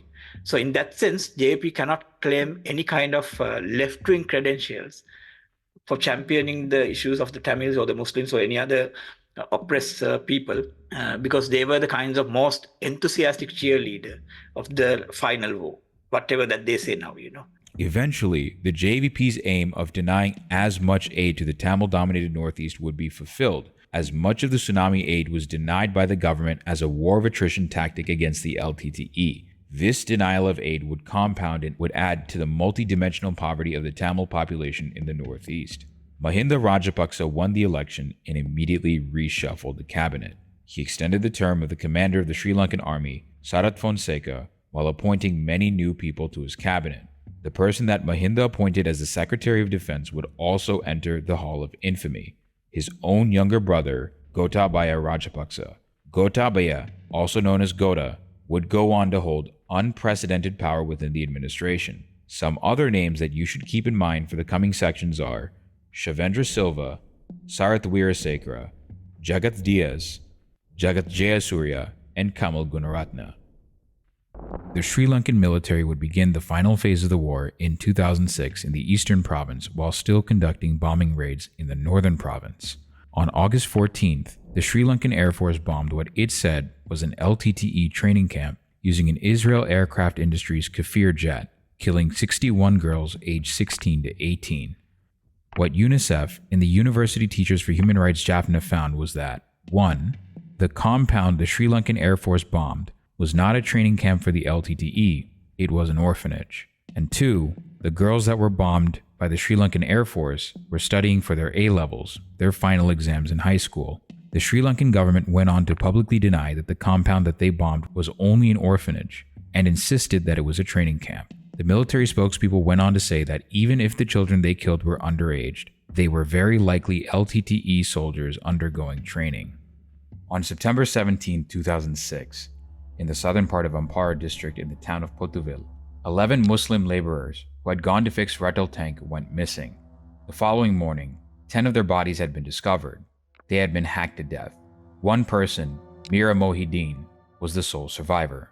The Sri Lankan government immediately placed the blame for the murder on the LTTE, although members of the Muslim community living in Potuvil had other suspicions that seemed to line up better with what was happening on the ground. They had blamed the murder on the Sri Lankan Special Task Force. One of them stated while protesting this massacre, "Special Task Force troops killed these people. We don't blame anyone else. The LTTE can't come into this area. It is completely controlled by the Special Task Force. Without the Special Task Force's knowledge, no one can come into this area." Another resident of the area said the following, "The victims were tortured and cut to death. This was a well-planned attack. It is highly unlikely that the LTTE could infiltrate into an area carrying swords and then leave without the Special Task Force spotting them. What were the Special Task Force doing?" As the residents had stated, Potuvil is in southern Ampara district, which was in firm control of the Sri Lankan government in 2006. It didn't make any sense for the LTTE to somehow suddenly sneak in, massacre 10 laborers and gravely injure one, and leave without any detection from the Sri Lankan Special Task Force, let alone a fight. Just for context, about 50 Muslims had been killed in Trincomalee district by government shelling in early August 2006, and 80 had limbs amputated in Trincomalee and Kandalai hospitals. Amid these accusations, the Sri Lankan government acted suspiciously. The ambulance transporting Mira, the sole survivor of these attacks, was prevented by police from entering the city of Kalmune, a Muslim-majority city and the largest city in Ampara district. The ambulance was then redirected to the town of Ampara, which is 99% Sinhalese. Mira was held incommunicado by armed guards at Ampara Hospital, and the Sri Lanka monitoring mission was denied from seeing him. Eyewitness reports on the ground said that the Sinhala majority police destroyed any evidence of the crime scene. A Muslim rights group contacted Mira's family, who said that he was in an awful mental state. He could only grunt incoherently. This was also the police's rationale for turning away the Sri Lanka monitoring mission and members of his family. Mira then, in a videotaped testimony given from the hospital to Minister Eelam Attawulla, proceeded to blame the LTTE for the massacre. However, Attawulla himself came under suspicion from the Muslim community, with the Muslim community suspecting him to be behind the fabricated statements made by Mira, placing blame on the LTTE for the massacre.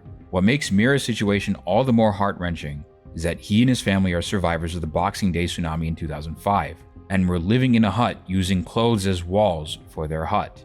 The Muslim residents of Pottuvel and Kalmune also placed the blame for the massacre on the Marxist-Leninist JVP as well as the JHU, a far-right Sinhala Buddhist nationalist party founded and led by Sinhala Buddhist monks, as they were the ones who had benefited the most apart from the Sri Lankan government themselves from stirring ethnic and communal tensions. The JVP and JHU are supporting the Special Task Force. These two organizations are completely hostile to Muslims. They want to break up any unity among the people. In early 2005, with the support of these people, a Buddha statue was erected in Ullai. This heightened communal tensions. This war is designed to break our unity. We all want to live together. Till today, no one has been held accountable. There hasn't even been an investigation into the massacre. It's important to talk about the Pottuvel massacre because this incident is one of many that demonstrate that the Sinhala Buddhist national state is hostile to the existence of any minorities. Even though the Tamils are the ones who are under fire the majority of the time, Muslims have also been direct targets time and again for fascist state violence. On November 9th, the Sri Lankan government started firing shells into an area near Kadiravelli, with the shells landing in a camp containing a hospital and school where civilians were housed. Although the LTTE were in and out of the area, they were not present near civilians when the shells hit the camp. Roughly 62 people died in that shelling. To let a woman tell her story about her husband who died in the shellings. I heard a blast, many blasts. My husband was in the camp to get food. I went there and I saw the dead bodies and the wounded. I waited 1 hour and then I went in. I heard 15 or 16 blasts in the camp. I saw my husband's dead body in the camp. There was a room where they gave out rations and he was behind that. I was screaming and crying. I didn't take him to the hospital because I saw he was already dead. His body was in pieces, but I recognized part of his face. The government claimed that the LTTE had used camp residents as, quote, human shields to deter government forces from responding to LTTE attacks. The following year, in 2007, Gotabaya Rajapaksa ordered that the Tamils living in cheap hotels in Colombo be deported to the northern and eastern provinces in buses under police escort. Descriptions confirm that armed police officers entered the lodges of Tamil areas of Colombo, and 376 people were evicted, 291 men and 85 women. Ayyadurai Nadesan was a Tamil journalist and father of 4 originally hailing from Jaffna district of the northern province. On May 31, 2004, while going to work in Badikalo, he was shot dead by a group of armed gunmen, widely believed to be in the faction of LTTE defectors to the Sri Lankan government led by Colonel Karuna, called the Karuna Group. 4 years prior to his assassination, a bomb exploded in his house. In July 2001, the commanding officer of the 233 Brigade in Badikalo, Colonel Manawaduge, warned and threatened Nadesan. He was summoned to the commanding officer's office and was told that if Nadesan continued to write only anti-government articles, that he would be prosecuted under the Prevention of Terrorism Act passed back in 1979. Ayyadurai Nadesan was one of the first journalists in what would be a long stream of assassination of journalists at the hands of the state and affiliated paramilitary groups. Nadesan's murder shows that the state and the paramilitaries that are working with the state, the Sri Lankan state, are going to silence Tamil journalists by by murdering them. Nadesan was, I think, it's just the beginning because other journalists have been targeted by this so-called paramilitary group that's now working with the Sri Lanka army. Dharmaratnam Sivaram was a Tamil journalist who wrote for well-renowned Sri Lankan outlets such as The Island, The Sunday Times, and the Tamil language publication Veerakesari. He was senior editor for an outlet he helped reorganize called TamilNet, a Tamil news organization biased more towards the Tamil militant groups. He had originally joined the Gandhian movement, a front organization for Plot, the militant organization founded by the PFLP-trained Uma Maheswaran. He later himself became a militant in Plot, but then left after they tried to stage a rebellion and coup in the Maldives. He would most often collaborate with Mark Whitaker, an anthropologist at the University of South Carolina. During the early 2000s, he was already beginning to receive death threats, and on multiple occasions, people told him to evacuate Sri Lanka. His response was adamant. Where else should I die but here? On April 28, 2005, Sivaram was kidnapped by 4 men in a white van in front of the Bambalapitiya police station in the Colombo area. 2.5 hours later, his body was found in the outskirts of Colombo, about 500 meters from the parliamentary precincts in a high-security area.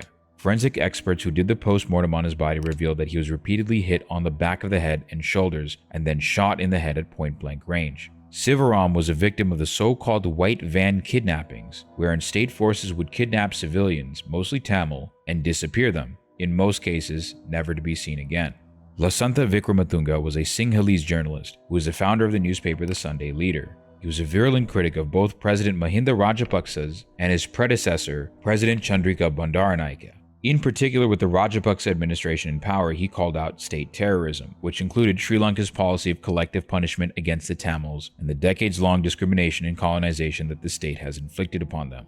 In addition to that, Lasantha exposed massive corruption within the Sri Lankan government, and especially the Rajapaksa administration. Lasantha was on his way to work at 10:30 in the morning on January 8, 2009. 4 armed assassins riding motorcycles blocked his way before breaking in his window and shooting him. He was immediately taken to Colombo South Teaching Hospital, where a team of 20 medical personnel were called in for surgery. He succumbed to his wounds. I want to play a clip from a testimony given at the People's Tribunal by Bhashana Abewardena. In this tribunal, Bhashana talks about how journalists operate within the context of the ethnocratic Sri Lankan state. Even though he describes Sri Lanka through the lens of journalism, the video gives us a window into Sri Lankan society as a whole, and it's worth a watch on its own. Link will be in the description. Here he narrates 2 paragraphs from Lasantha's final editorial, A Nation's Last Hurrah, and describes why Lasantha got assassinated. I would like to point out a couple of things about Lasantha's killing, because Lasantha's killing has a direct connection to the government's war effort. Because Lasantha exposed massive corruption behind the much celebrated war victories that was being part of the government's success at the time. He wrote an editorial which has not been highlighted enough. Actually, 5 days before he was killed, that was his last editorial he wrote. I'll quote 2 paragraphs. This is what he wrote. No one doubts that with an investment of nearly 200 billion Sri Lankan rupees per year and the willingness to expend a few thousand lives and limbs, the government can, in the course of 2009, credibly claim to have won not just Kilinochchi, but all of the North. Now, he wrote this in 4th of January 2009. The 200 billion rupees we plan to spend on bombing the life out of the LTT's remaining 4,000 cadres, after all, should do the job. As for the lives, there's still plenty of space left on those stone tablets on the doormat of the parliament for them. And as for limbs, where would Jaipur be if not for the steady stream of feet shipped to help keep the armed forces on the hop? Granted that after winning the war, just as is the case in the East, the North too will be converted into an occupied territory. A matrix of army camps will dot the landscape, help to keep errant Tamils from getting any funny ideas, and the lion flags will flutter briskly in the Kachan winds of the Vanni. It will not be the meek but Douglas Devananda who will inherit the earth, who is a Sri Lankan politician and a paramilitary leader. The meek, after all, will be arranged in neat little rows in their respective refugee camps, eating their lunch from the tinsel packs dispensed by the World Food Programme. And this was exactly a kind of visionary words which he saw, which is going to happen to the Tamils. And this is connected to his death, directly connected to his death, because this basically challenged euphoria that was prevailing at that moment. And therefore, Lasantha's example clearly shows if we are going to deal with such issues, basically questions the state's ability to commit crimes, state's willingness to commit crimes, then it always comes with a price. And that is the reason why most of the journalist colleagues we are having on the ground, whenever they get kind of controversial information or evidence, they try to put it out, they try to push it out of the country, because they know we can do it better than them because of the consequences are different for us compared to the consequences they will have to face. Even members of the government were not safe from the government's fascistic wrath. On November 9, 2006, a member of the parliament belonging to the Eelam Tamil Arasu Katchi party, Nataraja Raviraj, led a demonstration outside the UNICEF office protesting the Vihare bombing, the incident described earlier wherein the Sri Lankan army fired at a civilian zone using artillery in the Badikolo district in response to what they said were gunfire from the LTTE. The following morning, while driving on his way to work, Raviraj, accompanied by his bodyguard, was driving slowly to work. Nearby, a motorcycle coming from the opposite direction had just stopped. The motorcyclist got down, and as Raviraj's car passed by, the motorcyclist fired his AK-47 into Raviraj's car, killing him on the spot. In September 2008, Mahinda and Gotabaya Rajapaksa ordered international aid workers in the capital of de facto Tamil Eelam, Kilinochchi, to leave. Kilinochchi at this time had become a full-blown war zone. Despite all this, aid workers were reluctant to leave, knowing the ominous consequences of their departure, that there would remain far fewer witnesses of what was to come. The last few days before we evacuated were incredibly stressful and charged emotionally. I had been there nearly 4 years, so I had many friends within that community. I had this one family that I'd known for a long time, and I was very close to them. And I spent the last night before we evacuated digging a hole in their garden so that her and her husband and her 2-year-old baby could hide in that hole after we left when the army came in. The Sri Lankan government's stated rationale behind the order was that it would be unsafe for the aid workers to remain. The example cited by the Sri Lankan government was that of the 17 Contra Lafame aid workers that were murdered. What the Sri Lankan government failed to mention was that those aid workers were executed by Sri Lankan security forces, not by the LTTE. In fact, no one in the Rajapaksa administration has been held accountable for the slaughter of foreign aid workers.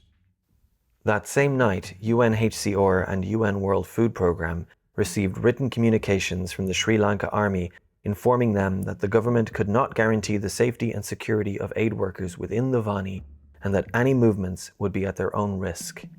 The reason that the UN was forced out of the northern province is pretty glaringly obvious.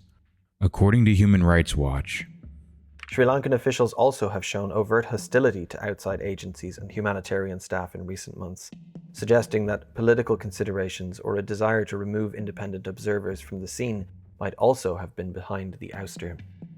This is confirmed by a military officer involved in the final offensive of 2008 to 2009. Gotabaya wanted them out of the Vani so that they could not report what was happening in the war zone. Gotabaya basically said that his orders were to demand that the internationals leave and that his commanders were to carry out his order. The government regarded the UN as impediments to their conquest of the Tamil Tigers. By removing those organisations, they intended to remove independent witnesses to what was coming. In addition to eliminating potential witnesses to war crimes, the forced removal of the UN from the northern province also dramatically worsened the material conditions of the Tamil civilians living in the war zone, according to Human Rights Watch.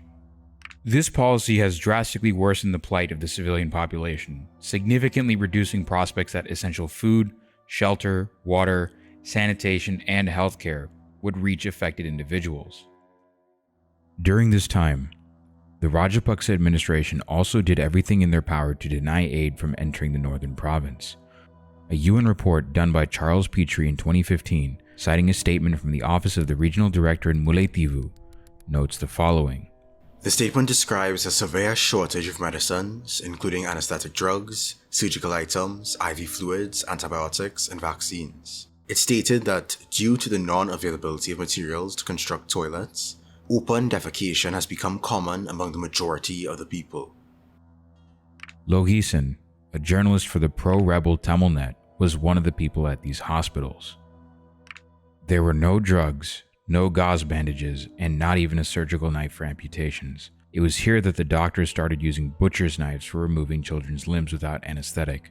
People with head, stomach, and chest injuries were often not even taken to the hospital because there was so little that could be done for them. Logisan estimates that only a third of the people who were injured ever made it to a hospital to be recorded in the doctor's statistics. As the war intensified, he observed the death rate increased dramatically. Before we fled to the beach, Usually, there were more people injured than killed. If 10 people were killed, there would be 25 injured. But that was because people were still relatively healthy and fit and could respond to treatment. In the last weeks, I noticed the ratio of killed to injured was more or less equal. Dr. Varadaraja Tureraja, a doctor present in one of these hospitals who was later detained and exiled, wrote a letter to the Mullaithiva government agent, copying the secretary to the Ministry of Health, Red Cross, and World Food Program, saying that, "You are already aware that the people are facing death by starvation consequent to the ensuing war. Most of the people are consuming leaves. 6 persons from one family who had consumed cooked leaves to which they were not used to had been brought to the hospital in an unconscious state after vomiting." In case you were wondering whether Gotabaya Rajapaksa was aware of the deteriorating conditions within these hospitals, he was. He himself testified at the Lessons Learned and Reconciliation Commission, stating that the first Consultative Committee on Humanitarian Assistance meeting was held at the Ministry of Defense on October 14, 2006, and that these meetings were held at the Ministry of Defense every 2 weeks. In Defense Secretary Gotabaya Rajapaksa's words, "Every meeting, because it was held at the Ministry of Defense, although it is headed by the Minister, I was there because most of the issues concerned with the Ministry of Defense, whether it was allowing people to go or allowing essential items to go, evacuation, etc."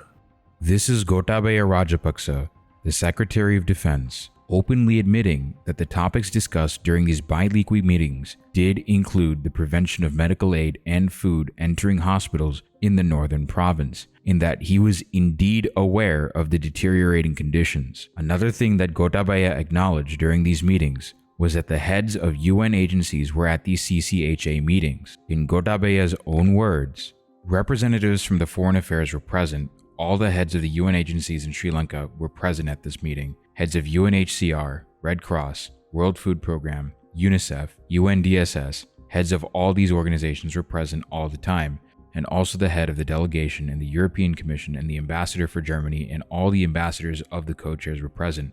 The ambassador for USA, ambassador for UK, Japanese ambassador, all were present at this meeting, and the chairman of the NGOs committee were present throughout. The government agents of the districts were present at this meeting. The secretary to the health ministry was present throughout. This is Gotabaya Rajapaksa admitting that every country's official delegation to Sri Lanka, along with the local heads of the major UN agencies, were present throughout these meetings and were absolutely briefed every 2 weeks on the humanitarian crisis that was happening in the predominantly Tamil North for 3 years. This means that there were a total of 80 meetings within 3 years where ambassadors to Sri Lanka from all over the world and the UN themselves were briefed on the squalid conditions of these hospitals. When you terrorize a certain population to the maximum level and break their will and basically push them back to the kind of primary animal instinct for survival, and everything else goes out of the window. I mean, if you have been fighting for 30 years, 40 years, 50 years, for right to self-determination, for social transformation, and all kind of ideals that you hold dear to yourself, you basically disconnect people from these ideals by continuously hitting them hard. Now this is the strategy that was employed by the Sri Lankan state at during the final stages of the war. So in that sense, Sri Lanka set an example to the rest of the states who are fighting civilian insurgencies, basically giving them the kind of message: if you want to win, you have to kill. Forget about political solutions, forget about any sort of compromisements, any kind of deals, but keep killing until you are convinced that the collective will of the population has been broken, completely broken. On New Year's Day 2009, the Sri Lankan Air Force attacked Murasumote, a civilian settlement, 3 times, killing 5 and injuring 28. On January 7th, the United States issued a statement congratulating the Sri Lankan government on their victories and recommended against negotiations with the LTTE. The United States government issued a statement affirming their support for the Sri Lankan government, welcoming their victories and saying, "The United States does not advocate that the government of Sri Lanka negotiate with the LTTE, a group designated by America as a foreign terrorist organization since 1997. On January 8th, the Sri Lankan army attacked Dharmapuram Hospital in Kilinochchi district, killing 7. including an 11-month-old baby.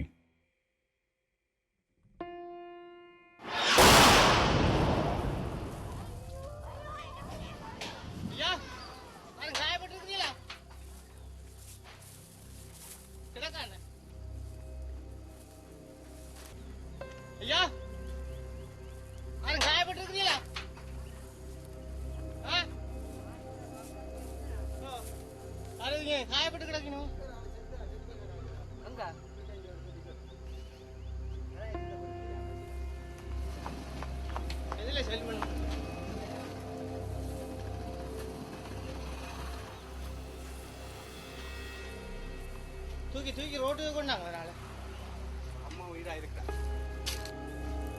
ரோட்டுக்கு கொண்டு ஐயாவை கொண்டு போங்க இங்கே நினைக்க அப்படியே ambulance சொல்லி விடு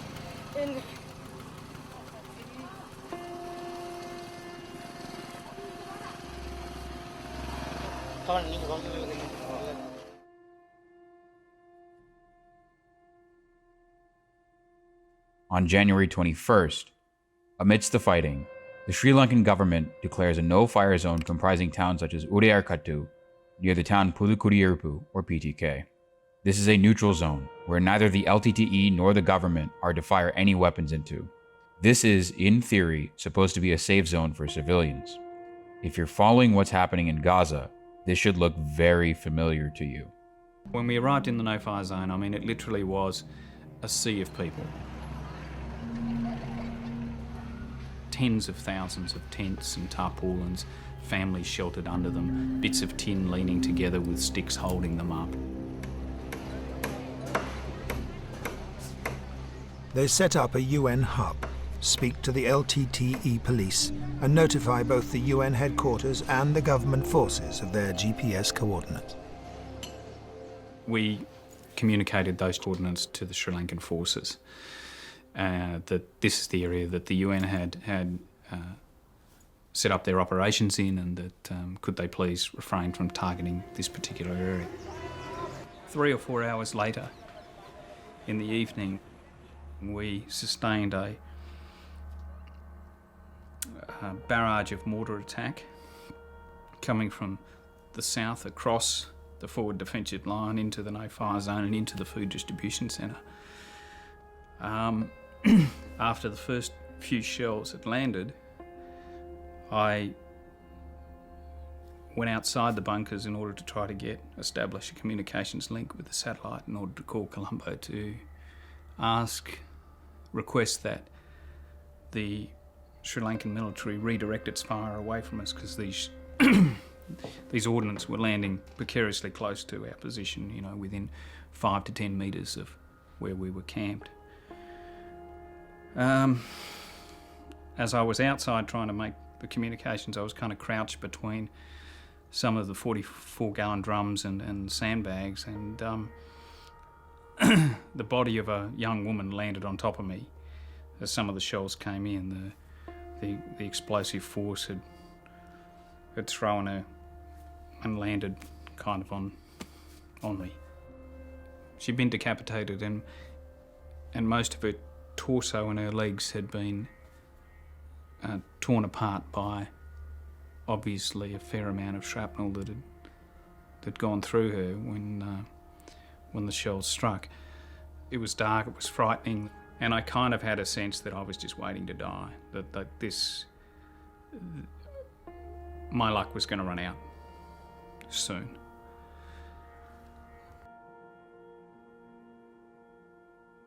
Two days later, on January 22nd, the military makes a statement saying that it will not fire into the newly established no-fire zone. That exact same day, the military made an announcement saying that it will not fire into the no-fire zone. A round of shelling from the military hits Valipunam Hospital, a hospital squarely in the no-fire zone, killing 5 and injuring 22. After one attack in January, Lokisan, a rebel Tamil journalist, counted 300 corpses before he gave up, too shaken by the hysterical children screaming for their dead parents. Many more people were killed inside their vehicles while trying to flee, but he didn't count them. He took photos and videos, but when he was a few kilometers away, he collapsed in tears. The images stored in his memory are nightmarish, like the grieving mother clasping a dead baby to her chest, blood gushing from the child, or the corpses tied on top of piles of possessions on the backs of bicycles, dripping blood as they went. Families were reluctant to abandon their dead, but they couldn't stop and bury bodies when under heavy bombardment. They found any way of taking their loved ones somewhere quiet enough to dig them a hasty, unmarked grave.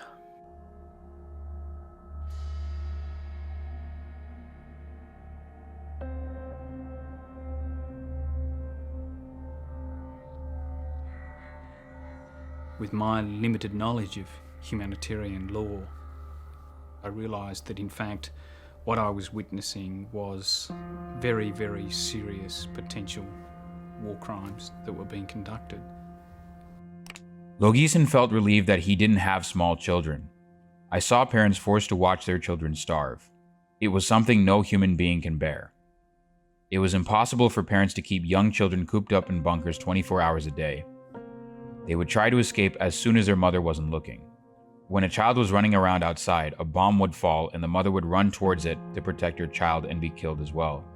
It was mostly mothers and children who died there.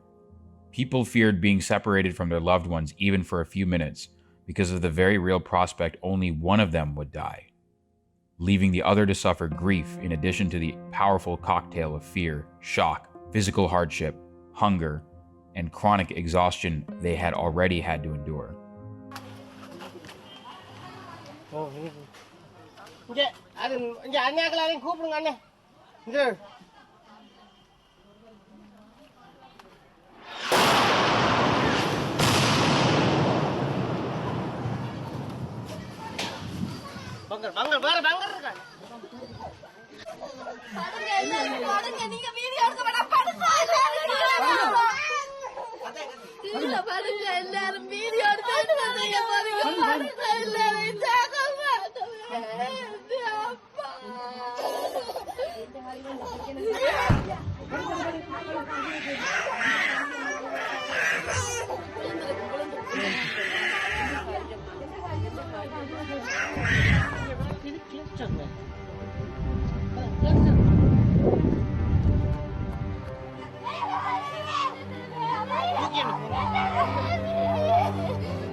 Logisen had countless near misses.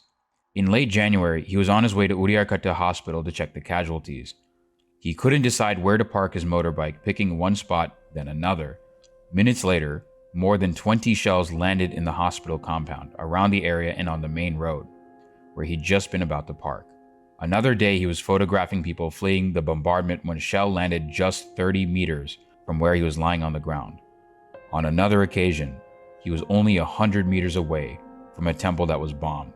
It could so nearly have been his name on the casualty lists he spent time compiling. The scene I saw it's just, I never in my life was scared like that before.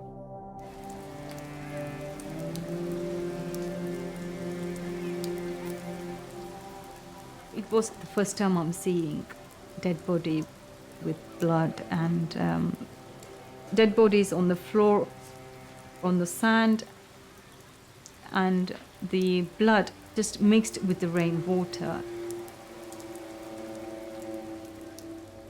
And I thought, why? Why is this happening? And I mean, they're just people, like unidentified. Nobody knew who they were, and they waited for the family members to come around and sort of identify who they were.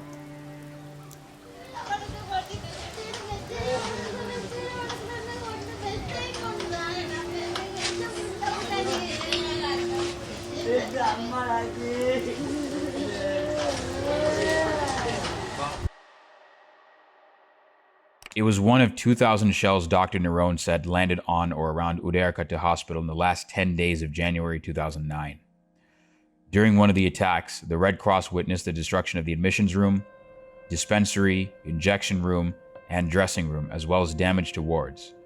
This was when the fighting intensified, just as Sri Lankan aircrafts dropped leaflets instructing civilians to move to a newly declared safe zone inside rebel territory. Dr. Narone's hospital, which was already in the quote-unquote safe zone, suddenly faced an influx of patients, as well as people seeking shelter. The problem was that the government had unilaterally decided the location of the safe zone and chose to place it very close to the Tigers' front line, which was not at all safe. The result, says Dr. Narone, was more casualties, not fewer. Later, a United Nations official with first-hand experience of the war put it this way: the intention was not so much to protect civilians as to cause pandemonium behind Tiger lines. If the government had been really serious about saving lives, it wouldn't have located the quote-unquote safe zone on the front line. It would have been as far away from the fighting as possible. On January 26th, the Sri Lankan army starts bombing PTK Hospital, which was clearly marked with a Red Cross symbol.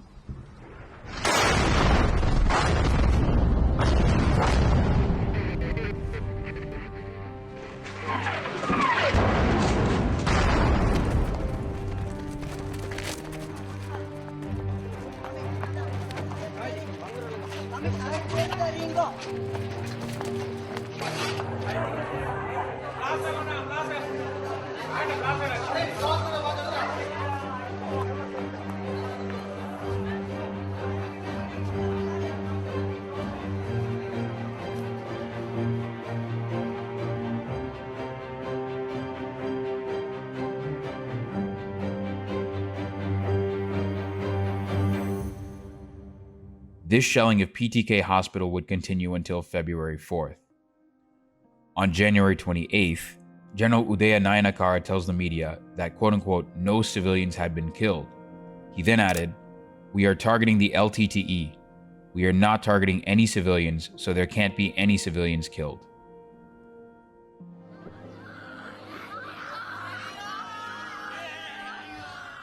That is why these girls are being told not to leave their bunker.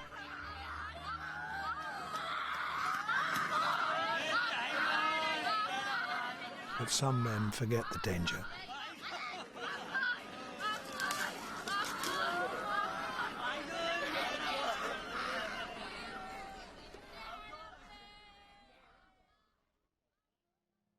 Two days later, South Africa calls for a permanent ceasefire. South Africa is saddened by the loss of life and expresses its condolences to all those in mourning. Furthermore, South Africa will continue to support any efforts aimed at bringing about peace and reconciliation. We believe that a lasting and sustainable political solution will be best achieved through broad consultation and peaceful dialogue amongst all the people of Sri Lanka. We therefore urge both parties to return to the negotiating table as soon as possible. The announced ceasefire should be permanent and thus create conditions for parties to consult their respective constituencies freely and regularly. On February 2nd, Gotabaya Rajapaksa gives an interview to Sky News, making a claim that there are no hospitals operating within the no-fire zones because the government had evacuated the civilians out of the no-fire zones. Nothing should. How can you? This so is just to be clear. So even if this hospital is operating, no if it's outside of the safe zone, it's a legitimate target. Yes. No hospital should operate in the area, or nothing should operate. That is why we clearly gave this no-fire zone. 2 days later, on February 4th, due to intense shelling in the morning on PTK Hospital killing even more patients, 300 patients and Red Cross staff evacuated PTK Hospital and fled to Pudumatalan. After evacuating PTK Hospital on February 4th, the government medical staff and the Red Cross established a makeshift facility at the Pudumatalan school, which consisted of 4 classroom buildings and 2 temporary shelters. The Tamil areas didn't have sophisticated hospitals like what we see in Gaza, actually. There were a couple of small hospitals, and once the hospitals were destroyed, the rest of the hospitals were makeshift hospitals, which was also bombed. The doctors were doing an extraordinary job in just unimaginable conditions. They were very heroic in what they did. They were extremely committed to save as many people as they could and make some of the most horrendously difficult choices about who they could save and who they couldn't save.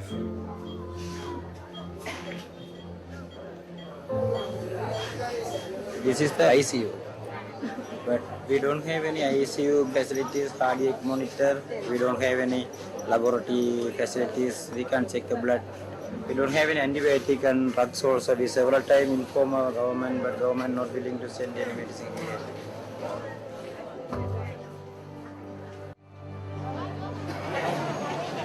This is our admission board without any facilities.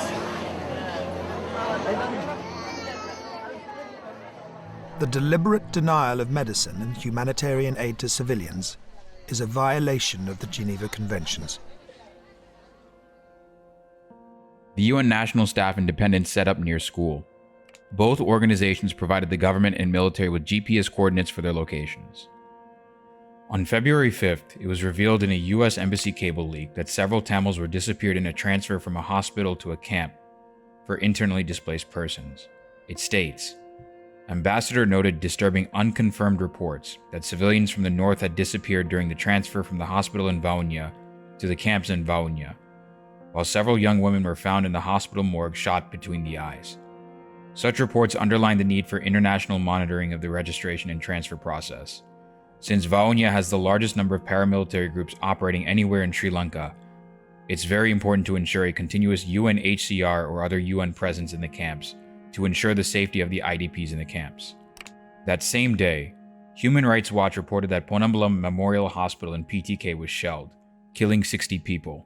Amnesty International reported that 48 people were killed and 174 were injured during heavy shelling in Matalan, Devipuram, Sudandirapuram, Mungilaru, Udayarkattu, and Valipunam.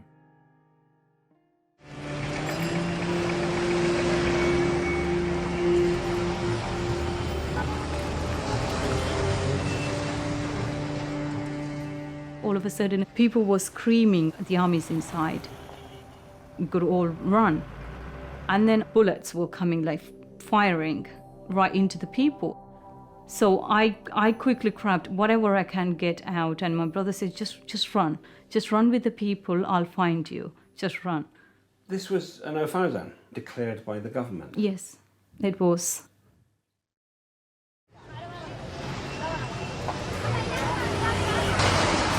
Among the fleeing civilians, a truck driver, Raja, and his family.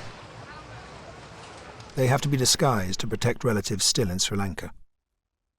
திரும்பி நாங்கள் போய்கொண்டு கேட்கல நாங்கள் சுதந்திரம் சந்தையில் திரும்பி நாங்கள் புதுக்குடிப்பு ரோட்டில் போய்கொண்டு இருக்கிறோம் ட்ரெனப்பாலைக்கு போவோம்னு சொல்லிக்கணும் என்னோடய வாகனத்துக்கு முன்னால் ஒரு 10-15 மீட்டர் இருக்கும் அதில் ஒரு செல் வந்து விழுந்தது விழுந்தபடிக்கே இந்த வாகனம் எல்லாம் ஒரு புகைமண்டலமாக இருந்தது அந்த ரோட்டில் திருப்பி கொண்டு போய் உள்ளே கொஞ்சம் தூரம் போய் 2 கிலோமீட்டருக்கு மேலே போய் தான் நிப்பாட்டி மகனை பார்த்தேன் நான் காயப்பட்ட மகனை அதுக்கப்புறம் அப்புறம் நான் பார்த்தா இதில் பெரிய காயம் அப்போ மயங்க நிலையில் ஆள் இருக்கிறார் அப்போ மனுஷிக்கு தலையில் காயம் அதுக்குள்ள மனுஷிக்கு தலையில் காயம் அந்த மகனை தூக்கி இறக்கி கொண்டு போய் ஆஸ்பத்திரியில் கிடச்சி போட்டு அப்புறம் அங்கே வந்து எந்த வசதியும் இல்லை ஆஸ்பத்திரி பள்ளிக்கூடம் ஆப்ரேஷன் செய்யணும் அப்போ தண்டு போட்டால் அந்த ஆப்ரேஷனால் தத்தமேதி 4 பேர் தத்தமேதி 2 பேரை உயிரை காப்பாற்ற முடியலை வேறு இறந்துட்டேன் அந்த நேரம் 4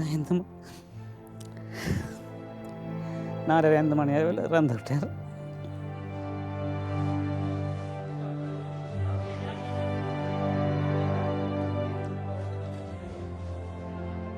இல்லை நான் பார்க்குறேன் நம்மளுக்கு ஆடுறேன் பையனாலும் வேதப்பாரு நான் காப்பாற்ற முடியாமல் போச்சு ஒரு தகப்பனாக இருந்து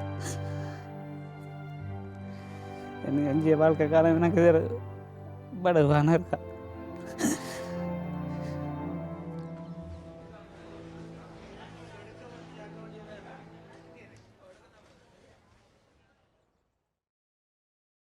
On February 6th, roughly 200 protesters gathered outside the Red Cross office in the southern capital Colombo and started throwing stones at the building in response to rumors regarding the Red Cross placing an order for 35,000 body bags, presumably because of the rising Tamil civilian death toll. A government spokesperson named Kehelia Rambukwela, in the wake of the riots on the Red Cross office, said this. There is no need for 35,000 body bags, or for that matter, 3,500. They may cancel the order tomorrow, but first, they want to create a fear psychosis in the eyes of the international community. That same day, it was reported that LTTE cadres fired on civilians when they tried to cross the front line onto the government side. On February 9th, the Sri Lankan army started attacking the makeshift hospital set up in Pudumatalan. On February 10th, the Patriotic National Movement held a protest in front of the British High Commission, shouting slogans against the Red Cross, accusing them of helping the LTTE. The Patriotic National Movement is an alliance of Sinhalese Buddhist nationalists headed by Vimal Veeravamsa, a former longtime member of the communist JVP. On February 12th, the Sri Lankan government declares a new no-fire zone near Pudumatalan and continues to shell the area. In this narrow zone, just 12 kilometers long, nearly 300,000 civilians gather. It is heavily defended by the LTTE and under almost constant government bombardment. This siege will last more than 2 months. Somewhere between 200 to 300,000 civilians encamped on this spit of land under tents and tarpaulins and bits of tin and sort of sitting around in sort of the sand dunes just waiting to die. The pattern of shelling seems designed to maximize the horror. அந்த முதல் செல் விழுந்த இடத்துல ஆக்களை நாங்கள் தூக்க போய் காயப்பட்ட ஆக்களை பார்த்து கொண்டிருக்க ஒரு 10 நிமிஷத்தால் அதுலேயே வந்து விழுந்து சரி. அப்போ அந்த காயப்பட்ட ஆக்களை ஒரு அரை மணி தியாலம் அப்படி கழிச்சு தான் போய் தூக்கலாம். அப்போ அதுக்கிடையில் ரத்தம் போய் அரைவாசி ஜனம் செத்துடும்.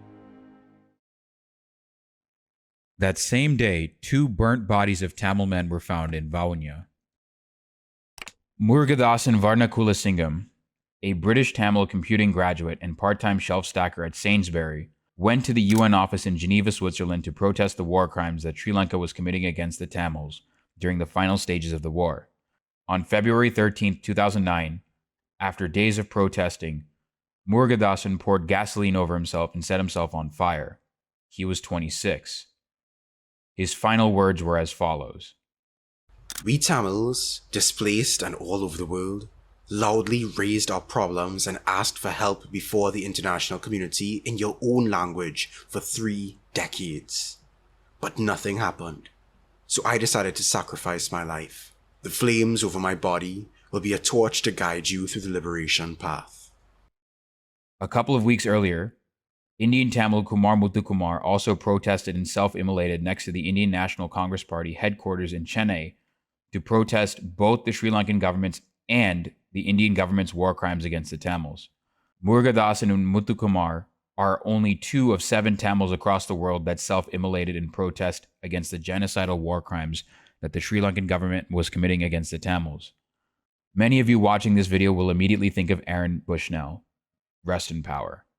There is a crucial difference between the reach of Aaron Bushnell and the reach of Murugathasan and other Tamils as sacrifices. While Aaron Bushnell lives on in the hearts of the world, Murugathasan and his comrades' sacrifices have been completely ignored and forgotten. On February 13th, Dr. T. Satyamurthy told the media that 100 civilians were admitted for injuries. They have injuries from shells, burn marks, but we don't have basic medicine to treat them. On February 14th, Tamil journalist Punyamurthy Satyamurthy was killed in the no-fire zone. That same day, shelling on an elderly home killed 4 elderly and injured 50. On February 15th, shelling in Valayan Madam killed 62 civilians, reportedly using incendiary bombs. That same day, Dr. Varadaraja Durayraja, the regional director of health services in Mullaitivu, writes a letter to Colombo saying the following. Our healthcare system is on the verge of complete collapse with the abandoning of all the rest of temporary hospitals functioning at Udayarkattu, Sudandirapuram, and Devipuram, leaving Pudumatalan as the only operational health facility. Being a small school building transformed into a primary surgical care unit, there is little space and poor infrastructure, hardly sufficient to provide even basic standards in emergency surgical care to the large influx of war wounded, daily more than 100 on average, sometimes as high as 200. Though we are working round the clock despite being physically and mentally exhausted, lack of life-saving medicines required for surgical operations and post-operative management, parenteral high-potency antibiotics, anesthetics, especially ketamine, intravenous fluids, surgical consumables, and accessories, and on top of all, absence of an aseptic operation theater, are seriously affecting the outcome in many cases. We were in total frustration when we had to re-amputate the limbs at higher levels in days after initial life-saving amputations just because of lack of IV penicillin and other antibiotics essential to prevent fatal sepsis. If we are not going to receive at least IV antibiotics, anesthetics, and surgical consumables in minimum amounts ASAP, we may not be able to provide even emergency first aid to the war wounded.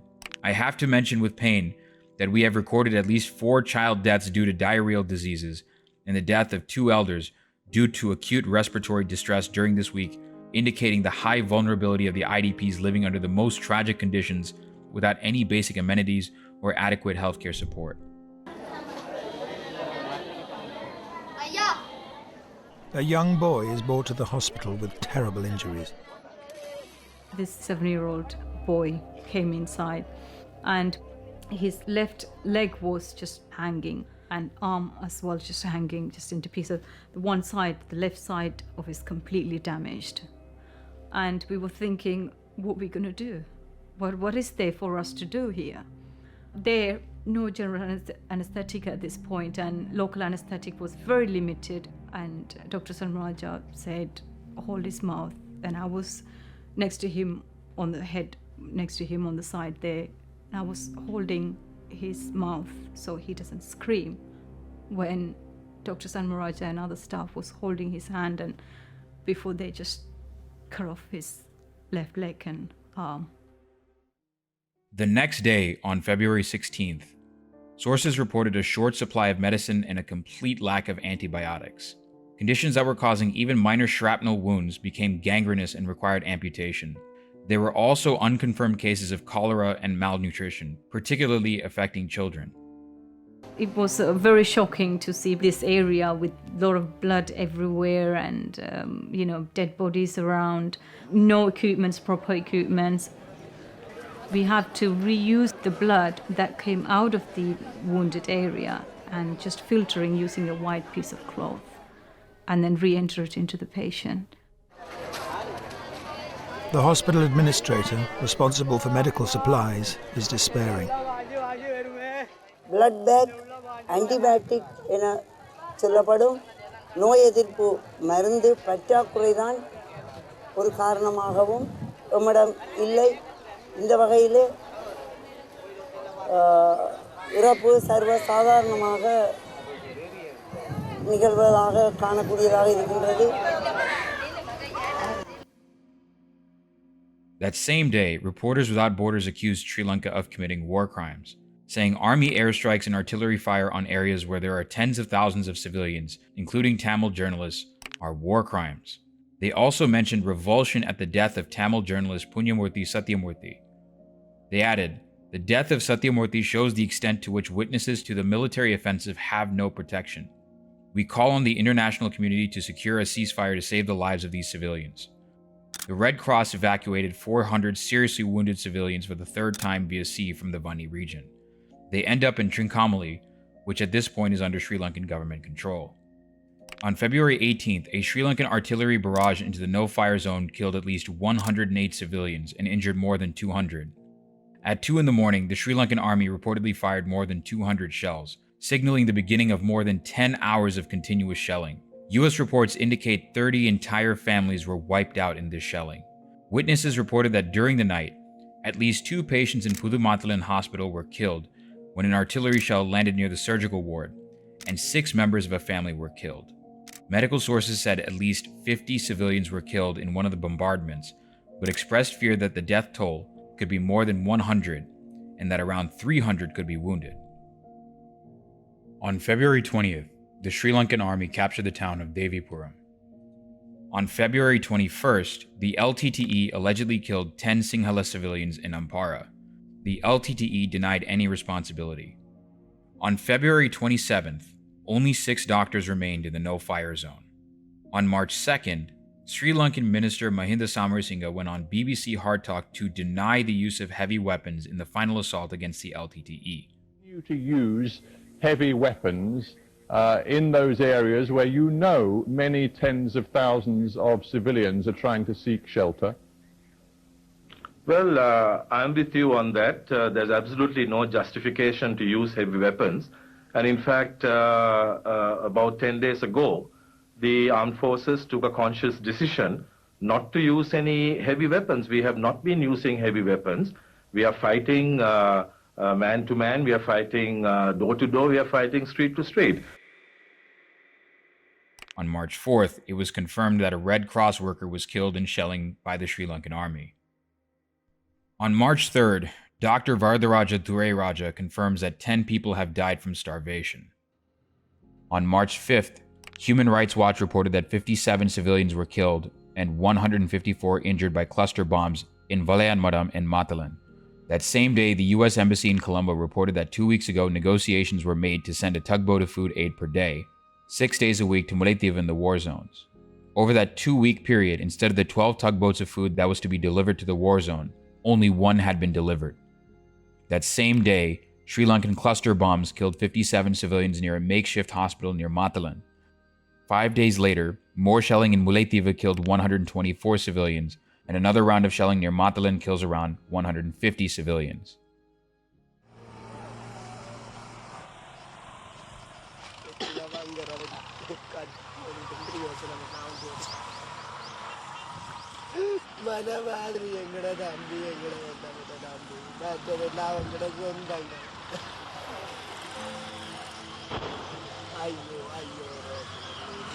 ஐயோ road நம்மளுக்கு எங்க காலையில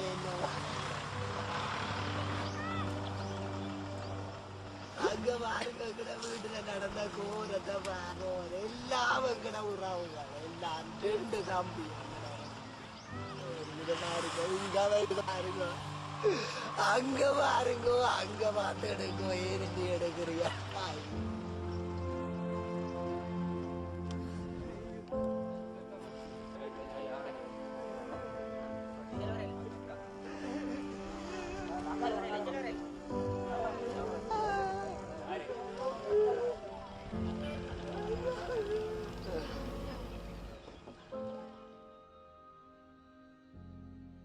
On March 6th, anti-apartheid activist Archbishop Desmond Tutu, among many others, signed a letter to the British government calling for UN Security Council intervention and to authorize a UN resolution to establish a fact-finding mission in the war zone.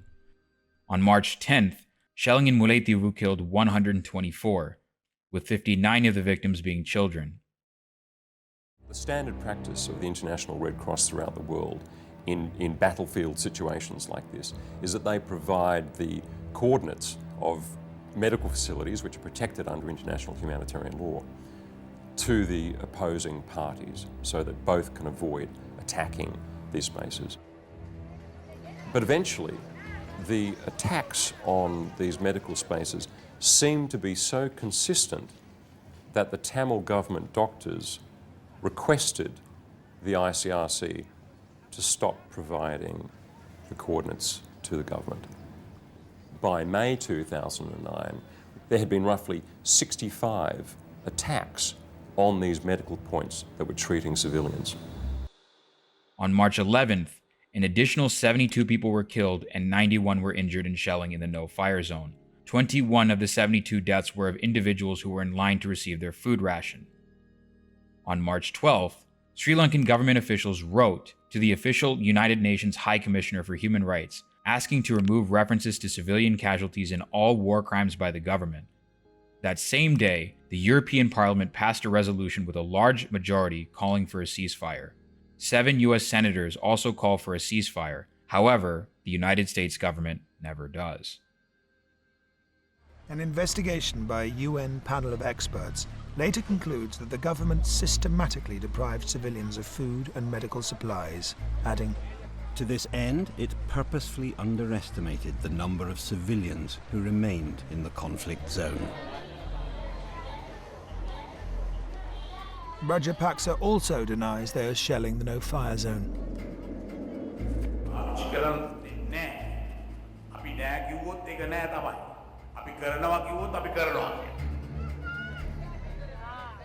But still, the international community fails to intervene in any meaningful way.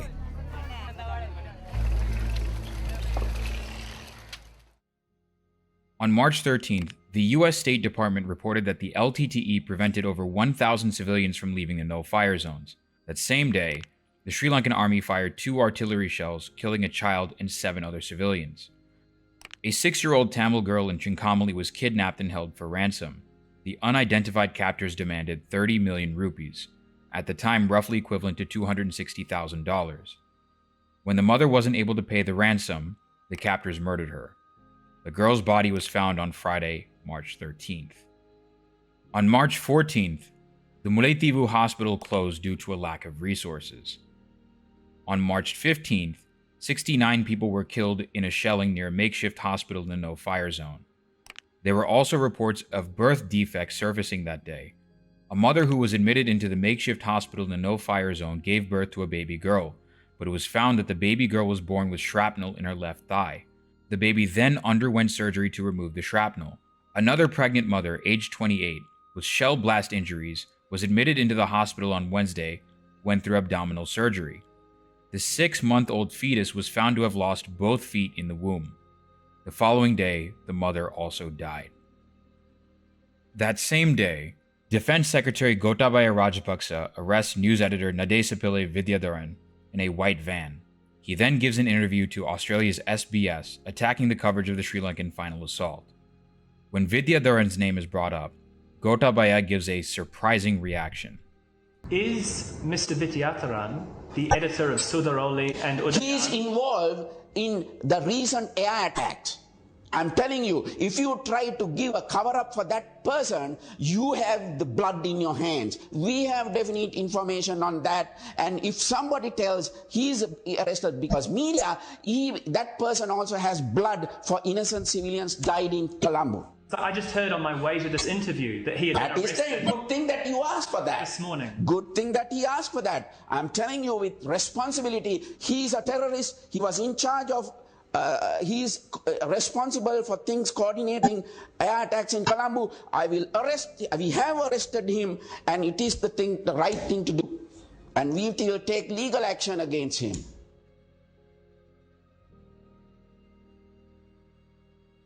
On March 18th, Cabinet Minister Nimal Siripala de Silva thanked India's government in the fight against the LTTE, saying that, quote-unquote, India's great assistance helped the Sri Lankan army to defeat the Liberation Tigers, and that the people of Sri Lanka should be grateful to India. Anura Kumar Dissanayake lambasted the Sri Lankan government for allowing the Indian medical team into Sri Lanka to treat Tamil civilians, making accusations that the Indian medical team was supposedly helping the LTTE, despite India firmly taking Sri Lanka's side after the 1990s. On March 20th, the LTTE leadership wrote to the People's Republic of China saying, "We urge China, Russia, and all the powers of the world not to ignore the plight of the civilians who face a genocidal war by the Sri Lankan state. Denying medicines, humanitarian supplies, and the deliberate, inhuman targeting of civilians constitutes serious war crimes and crimes against humanity on the part of the Sri Lankan state. At this point in the war, China has become Sri Lanka's largest supplier of weapons, and as such, China has no interest in taking the Tamil side." On March 27th, Reverend Jesse Jackson called for a permanent ceasefire. One day, Logeson was in the hospital, counting the dead and injured, when he saw a mother, badly injured in the neck and chest, but still conscious and screaming for her baby. An older lady, probably the grandmother, brought a child of about 6 months old, who was slightly injured. The mother took the baby, kissed it gently on the forehead, and offered her breast. She probably hadn't eaten herself for days, but knew her child must feed if it was to have any chance of survival in a world where milk powder was more valuable than gold. After a while, with the baby still drinking from her breast, Logeson noted the woman was dead. That feed was the mother's parting gift to her child. She knew she was dying, and that's why she'd been shouting so urgently for her baby. Nyana Seelan Rahini was 8 months old at the time. She was found sucking milk from her dead mother's breast.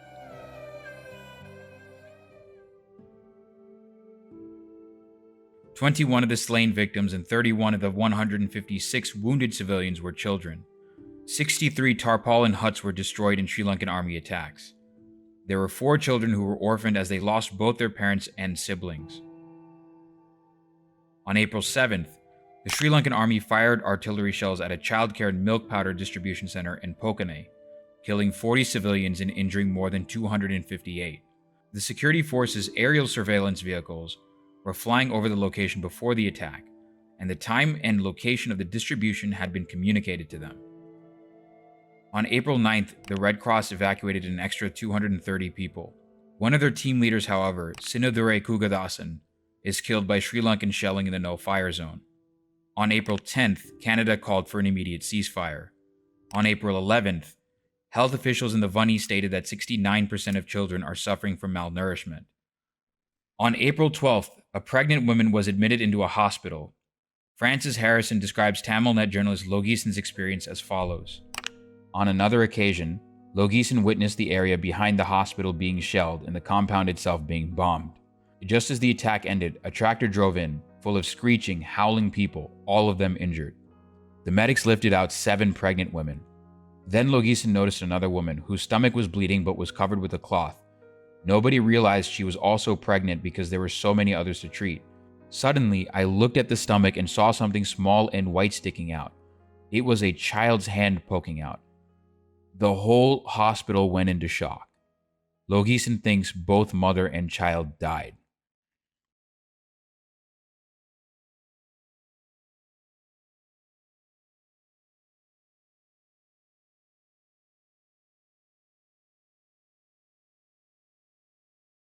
On April 16th, President Mahinda Rajapaksa and Defense Secretary Gotabaya Rajapaksa landed in Kilinochchi, which is the capital of the LTTE-administered Tamil Eelam.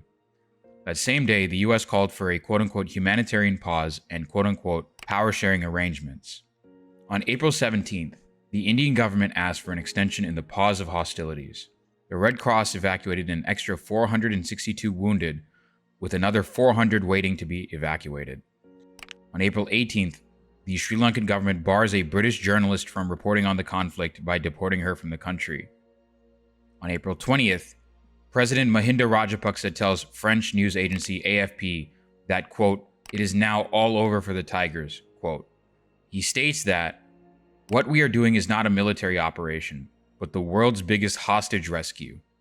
On April 29th, Buddhist monks protested the UK's visit to Sri Lanka, accusing the UK of attempting to sabotage the final assault, despite the UK in both an official and unofficial capacity providing arms and training to the Sri Lankan government. On May 1st, Sri Lankan Foreign Secretary Palita Kohona admitted that the Sri Lankan government bombed the no-fire zones despite its repeated government denials of the use of heavy weapons in the no-fire zones. Dr. Kohona, I believe you've been listening to those sound bites there, some of them denying the shelling, although just a few hours ago you said that the government had retaliated to the Tamil Tigers and taken them out using proportionate force. So there has been firepower in the safe zone. Now, Gabriela, you've got to get a timeline onto those statements. What I said earlier was accurate. The government at the time was not shelling, and what I said today is also accurate. We do not shell this area. But previously, when the LTT did possess those guns or fight those guns in that area, we took them out. But that's you need to get a timeline on this. This no-fire zone has now existed for about 2 months. The LTT, when it pulled back into this area, an area that was created by us for the safety of the civilians, not for the safety of the LTTE, we had to do something about it because they were firing at our troops, advancing on them from this zone. Kohona also accused the UN of spying on Sri Lanka. Why on earth is the UN spying on a member state? We are a member of the United Nations. We have made a statement, categoric statement to the United Nations and the world. And why is the United Nations engaging in a spying mission on Sri Lanka? That same day, around 200 civilians sheltering at Mulivaikal were rushed to the hospital as the Sri Lankan government bombarded the area on the night of April 30th. On May 2nd, the body of an 8-year-old Tamil girl from Badikalo was discovered dumped in a well. Paramilitary groups aligned with the government abducted the 8-year-old earlier in the week. That same day, activists in the Indian state of Tamil Nadu attacked Indian army trucks transporting mortar shells to the Sri Lankan government. 5 trucks were damaged in the attack. On May 7th, the Sri Lankan government fired more cluster bombs into the no-fire zone. On May 8th, the final no-fire zone was declared surrounding the town of Mulivaikal in Mullaitivu district. General Shavendra Silva, the commander of the 58th Division, stated, At the last stages of the operation, we just did not go blind. Everything was planned through UAV pictures, and we knew exactly where the civilians in the LTTE were. This is Shavendra Silva stating that the Sri Lankan army knew where the civilians were. Those UAVs he's referencing were sold to Sri Lanka by Israel. The number of civilians that would be trapped in the final no-fire zone would be over 100,000. Heavy shelling in the conflict zone on May 9 and 10 resulted in the deaths of at least several hundred civilians.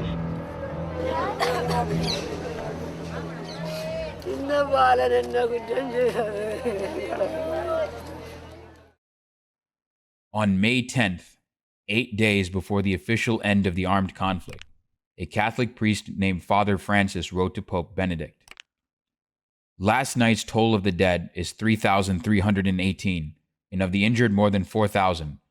It was a barrage of artillery, mortar, multi-barrel shelling, and cluster bombs, weapons which the Sri Lankan government denies using on the civilians in the no-fire zone. The cries of woes and agony of the babies and children, the women and the elderly fill the air that was polluted by poisonous and unhealthy gases and pierce the hearts of fathers and mothers, of elders and peasants, of old men and women of all walks of life. I am not unaware that this letter would arouse the wrath of the Sri Lankan government, which will resort to revenge by killing me."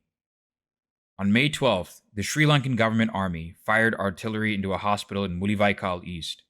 The district health administrator, medical volunteers, a nurse, and many patients were among those that were killed. In addition to that, 2 witnesses reported that patients were being brought in with unusual burns, having skin like black charcoal.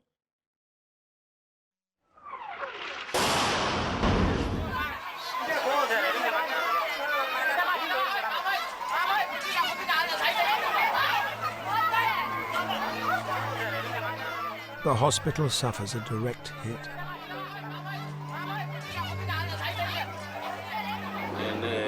இந்த வைத்தியசாலை தற்போது 750 மேற்பட்ட காயமடைந்தவர்கள் இருந்து கொண்டிருக்கும் பொழுது இங்கு இடவசதி இல்லாதபடியால் காயமடைந்தவர்கள் எல்லாமே அருகருகே படுத்திருந்தார்கள். அந்த நிலைமை நேரடியாக விடுதியில் இந்த செயல்படுந்து இந்த இழப்பு. Among the dead, the hospital administrator.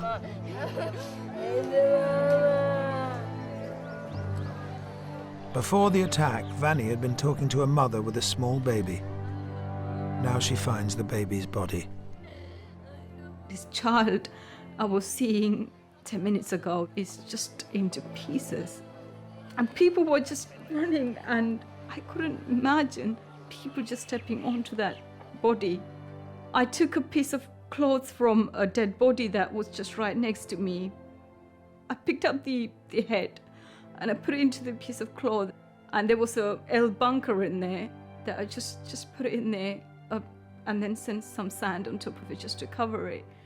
But it's just like me picking up the 3-month-old baby into pieces, and the head wasn't. This child was I looked at it and I thought, the child was still looking at me, asking me, do I deserve this?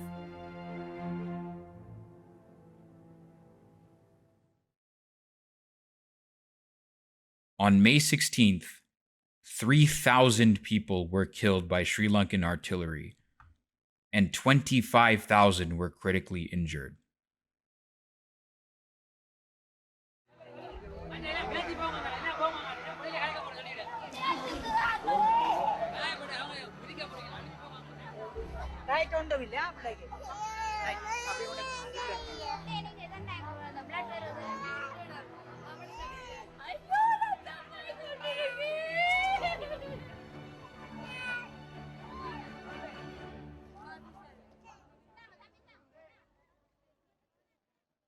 That very same day, Mahinda Rajapaksa declared victory over the LTTE.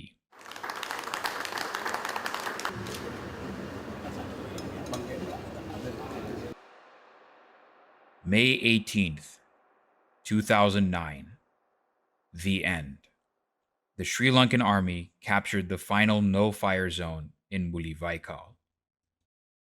Balachandran Prabhakaran, the 12-year-old son of the leader of the LTTE, Velupillai Prabhakaran, was one of the people captured by the army at the end of the war. He was fed several cookies, and then he was interrogated regarding the whereabouts of his father. Shortly thereafter, he was shot 5 times in the chest at point-blank range. So this is an execution scene with 5 men dead and a young boy. And this is the same pattern that we see in the other footage. The boy is Balachandran Prabhakaran, the 12-year-old son of the Tamil Tiger leader Velu Pillai Prabhakaran. The murdered men are believed to be his bodyguards. So he has 5 gunshot wounds. This was likely the first shot fired. It looks dirty because there's soot around it and there's a speckling from propellant tattooing indicating that the distance of the muzzle of the weapon to this boy's chest was 2 to 3 feet or less. So he could have reached out with his hand and touched the gun that killed him. So this is a homicide, this is a murder, there's no doubt about it. Evidence from a sworn affidavit by a former senior Sri Lankan army officer suggests that the boy was interrogated about the whereabouts of his father before the execution. If we can imagine the situation he was in, we have 5 dead males alongside him who may well have been killed before he was killed. We have no evidence that he was blindfolded, and he's been shot by someone standing in front of him with the end of the gun within a few feet of his body. So that would be psychological torture in itself. Since that interview, we have obtained these chilling photographs. They show Balachandran alive and apparently guarded by a government soldier. Encoded metadata suggests these photographs were taken 2 hours earlier than the ones which show him dead. It seems this young child was held prisoner by government troops and even offered a snack before he was taken and executed in cold blood. This is a war crime.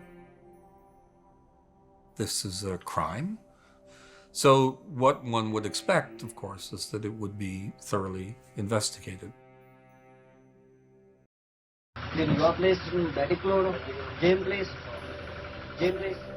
This man is a senior Tiger commander, Colonel Ramesh. He has been taken prisoner and is being interrogated by government soldiers. Don't tell lie. No, sir. I understood, sir. I understood. Yes. But his captors don't just take trophy videos on their phones. They also take high-resolution photographs. So the initial photographs, he's inside a military vehicle, and then we next see him dead with a gunshot wound to the head. Here, a bleeding entry wound to his temple, and then in some later photographs, a large gaping exit wound to the left side of the face. And if we look at the wider shots, we can see that he's been dragged outdoors. His clothing is rucked up at the back.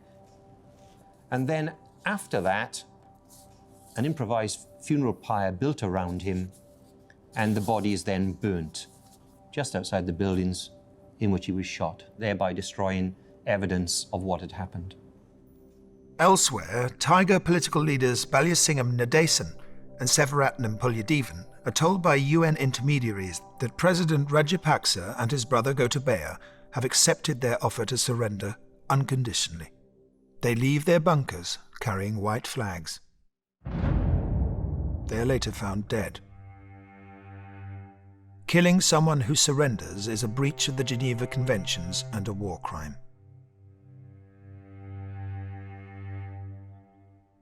But rank-and-file fighters, many of whom were forcibly conscripted by the Tigers in the first place, and here including at least one woman, are treated no better.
The execution of prisoners, in whatever form, whether it's in an international armed conflict or in a civil war such as Sri Lanka, is prohibited by international law.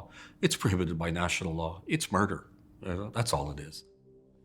எங்களை எல்லாரையும் கொண்டு தென்னை மரத்தில் கட்டி போட்டு கொமாண்டரை வந்து தென்னையில் கட்டி போட்டு கூரிய பாடண்டால் எடுத்து கழுத்தை அறுத்தவர் மற்ற ஒரு இராணுவத்தினர் வந்து அவரை தலையை அமர்த்தி பிடிக்க ஒரு இராணுவத்தினர் கழுத்தை அறுத்தவர்.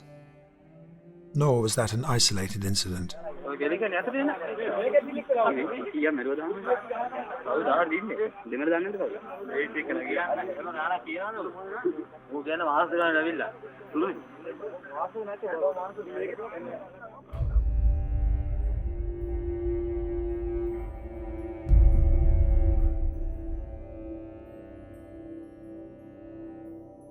Dr. Vardaraja Dureraja, when he managed to escape to the south, was detained by Sri Lankan security forces and then promptly tortured. He was made to go on an official government-sanctioned press conference and lie about the number of casualties and the number of people in those hospitals and makeshift facilities, under the threat of him and his family being murdered by the state should he refuse. And where before Dr. Varatharaja had spoken of thousands of casualties, he now played down the numbers. 300 to 350 dead body, and casualties also around 600 to 650. Afterwards, they were taken back into captivity. In that press conference, were you telling the truth? No. The press conference is designed by the government, military intelligence, like a drama. They prepared several times to ask what are the questions they will ask, whatever. Well, they practiced it. Practiced it several times when we are in the custody.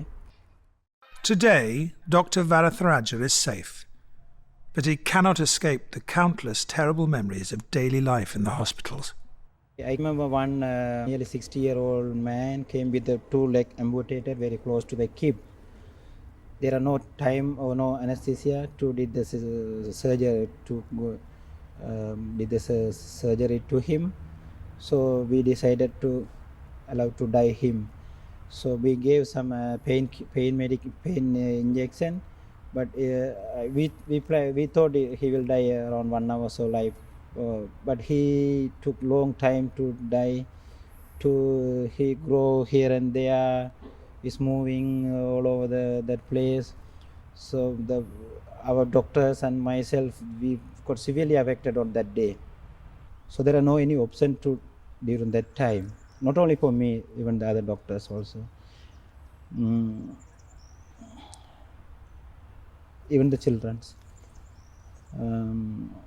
You had to let some children die? Yes. Did you cry a lot? Yes. Every day. When the Sri Lankan military ended the armed conflict on May 18th, they had claimed that, quote, Lieutenant Colonel Issei Pariya had died in the final exchange of fire. However, this story provided by the Sri Lankan military has a couple of holes. Issei Pariya, whose real name was Shobhana Dharmaraja, had a form of rheumatic valvular heart disease which prevented her from entering combat, hence why we see her doing propaganda for the LTTE most of the time. There unfortunately isn't enough conclusive evidence to definitively say what happened to her until November 2010, over 1 year after the end of the war. According to Tamilnet, a pro-LTTE news outlet, Issei Pariya was a volunteer at one of the hospitals in Mullivaikkal. Then she ended up in one of the internment camps in Vavuniya. However, as I stated earlier, this isn't conclusive evidence.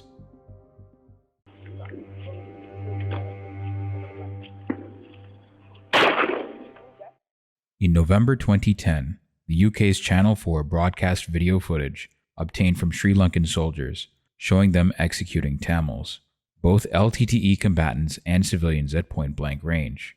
In that footage, there were a number of dead bodies, one of which was identified as none other than Issei Pariya.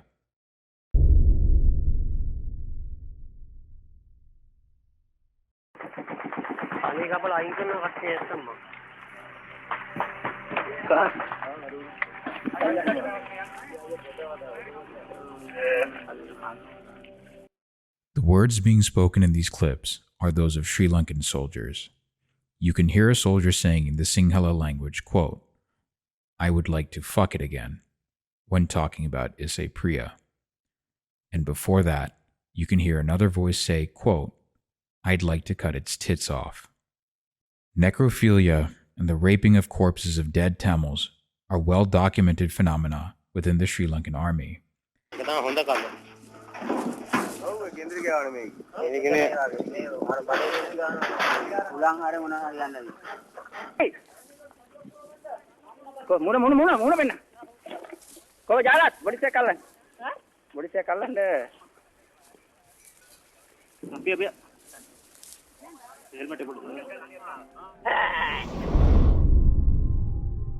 In the southern portions of the island, as all the depravity you've just seen was unfolding, citizens were out in the streets celebrating the victory, either completely oblivious to the documented war crimes their government was committing, or adulating the armed forces for the barbarity with which they killed innocent civilians.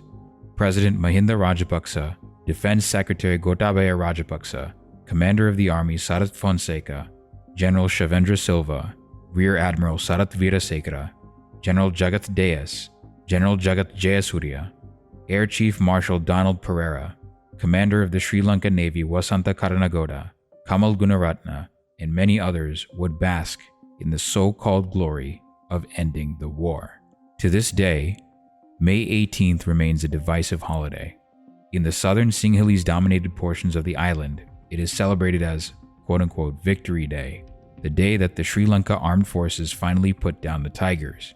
But in the north and the east, May 18th remains a bitter reminder that over 150,000 of their parents, cousins, children, siblings, and relatives were slaughtered wholesale in the span of a mere 5 months by the government that the world enthusiastically supported, either through arms sales or military consulting. May 18th in the Northeast, aka Eelam, and in the Tamil diaspora, is known either as Mulivaikal Remembrance Day, named for the town that was the center of the final no-fire zone, or Tamil Genocide Remembrance Day. A sinister part of Sri Lanka's geopolitical configuration is that Sri Lanka served as a blueprint for how to deal with militant organizations that directly oppose the state apparatus, as described by Francis Harrison. In academic circles across the world, the winning strategy is now dangerously referred to as, quote, the Sri Lankan option, a new way of crushing terrorism using brute military force rather than a political approach. It involves scorched earth tactics, blurring the distinction between civilians and combatants, and enforcing a media blackout. Proponents tend to gloss over the indiscriminate killing of women and children, the violations of international law, and the crushing of a free press. Worryingly, other countries with ethnic problems have been studying Sri Lanka's approach. The Burmese military, the Thais, and the Bangladeshis, for example. When the Sri Lankan military held a 3-day conference in June 2011 to teach the other armies its brutal tactics, the stench of war crimes didn't stop representatives from 40 countries, including the USA, attending. They hoped to learn from a country that now claims to be an expert in counterterrorism. There's another side to the story, the human cost of the quote Sri Lankan option. The focus of this book is on the final months of the battle between the Tigers and the Sri Lankan military. It is not a history of the whole war, and does not tell of the suffering of the ordinary soldier or Sinhalese commuter living in fear of bomb blasts. That is the entirely legitimate subject for another book. It is an account of the victory from the perspective of the defeated. Yes, some in this book were terrorists or their sympathizers, but by no means all. This story matters because Sri Lanka is no longer just a country whose people did bad things to each other. It's an unexpected piece of the jigsaw of the discourse on global terrorism. That 3-day conference that Frances is talking about in her book is the same conference we saw counterinsurgency theoretician Lieutenant Colonel David Kilcullen talk about reconciliation efforts the Sri Lankan government needed to take. Those, quote, representatives weren't just your average UN delegates. They were 4- and 5-star generals from the militaries of 40 countries. Earlier, however, he had this to say about some of the lessons that other countries, and in particular the West, could learn from Sri Lanka. This whole sequence of discussion, which I've just brought up, has led some people in the counterinsurgency community to ask some significant questions about whether the basic precepts of classical counterinsurgency, as understood in the West, still apply. Now, that theory, as laid out originally by David Galula, by Robert Thompson, and by others, and in fact Professor Hashim here has been a major contributor to thinking about counterinsurgency. This strategy advocates protecting the population and focusing on political primacy as a means to win over the population, to isolate the insurgent, and forge a lasting peace. Now, Sri Lanka, in this case, chose a different path, somewhat in contradiction to these prescriptions. And in this case, it seems to have produced both quick and decisive results. Here are the list of countries that attended that conference. Here's the Investigative Project on Terrorism, an American counterterrorism think tank, describing what Israel is doing in Gaza as a, quote, a Rajapaksa plan for the total destruction of Hamas. There are many parallels between Sri Lanka's decades-long fight against the Liberation Tigers of Tamil Eelam, LTTE, more commonly known as the Tamil Tigers, and Israel's decades-long fight against Hamas. And while Hamas may be now stronger than ever, the Tamil Tigers are only a memory, thanks to the government of Mahinda Rajapaksa, who ended Sri Lanka's 40-year war against the terror organization by killing its leaders and destroying its war-making infrastructure. Israel should take a page from the Rajapaksa playbook and do the same to Hamas. In the aftermath of their victory, the Rajapaksa brothers came under even more scrutiny from the UN, but refused to cooperate with international investigations looking to substantiate rumors of war crimes perpetrated by the Sri Lankan military and the, quote, unnecessary civilian deaths. Once Hamas is totally defeated, Israel should do the same. States collaborate with one another against the common person. None of these conflicts happen in isolation. States copy each other's homework on how to deal with dissent and desires for autonomy and liberation while protecting capital. It's not just Eelam Tamils or Palestinians. These strategies also get funneled back into places like Cop City and the New York Police Department, as they got training from the IDF, which itself possibly copied Sri Lanka's homework. This was part 2 of 3 of Grief-Stricken Wins, the 3-part docuseries on the Tamil genocide. In the final part, part 3, we discuss how the genocide and cultural erasure of the Tamils continues today, the forms of violence the Sri Lankan state continues to commit against Tamils years after the war's end, the countries directly involved and or complicit in the genocide of the Tamils, post-war Sri Lankan history, and the only rational political solution to the ongoing oppression and the cultural erasure of the Tamils. The time frame of part 3 starts in the year 2009, after the Mulivaikal massacres, and continues until the year 2025. Subscribe to the Arunano channel for more.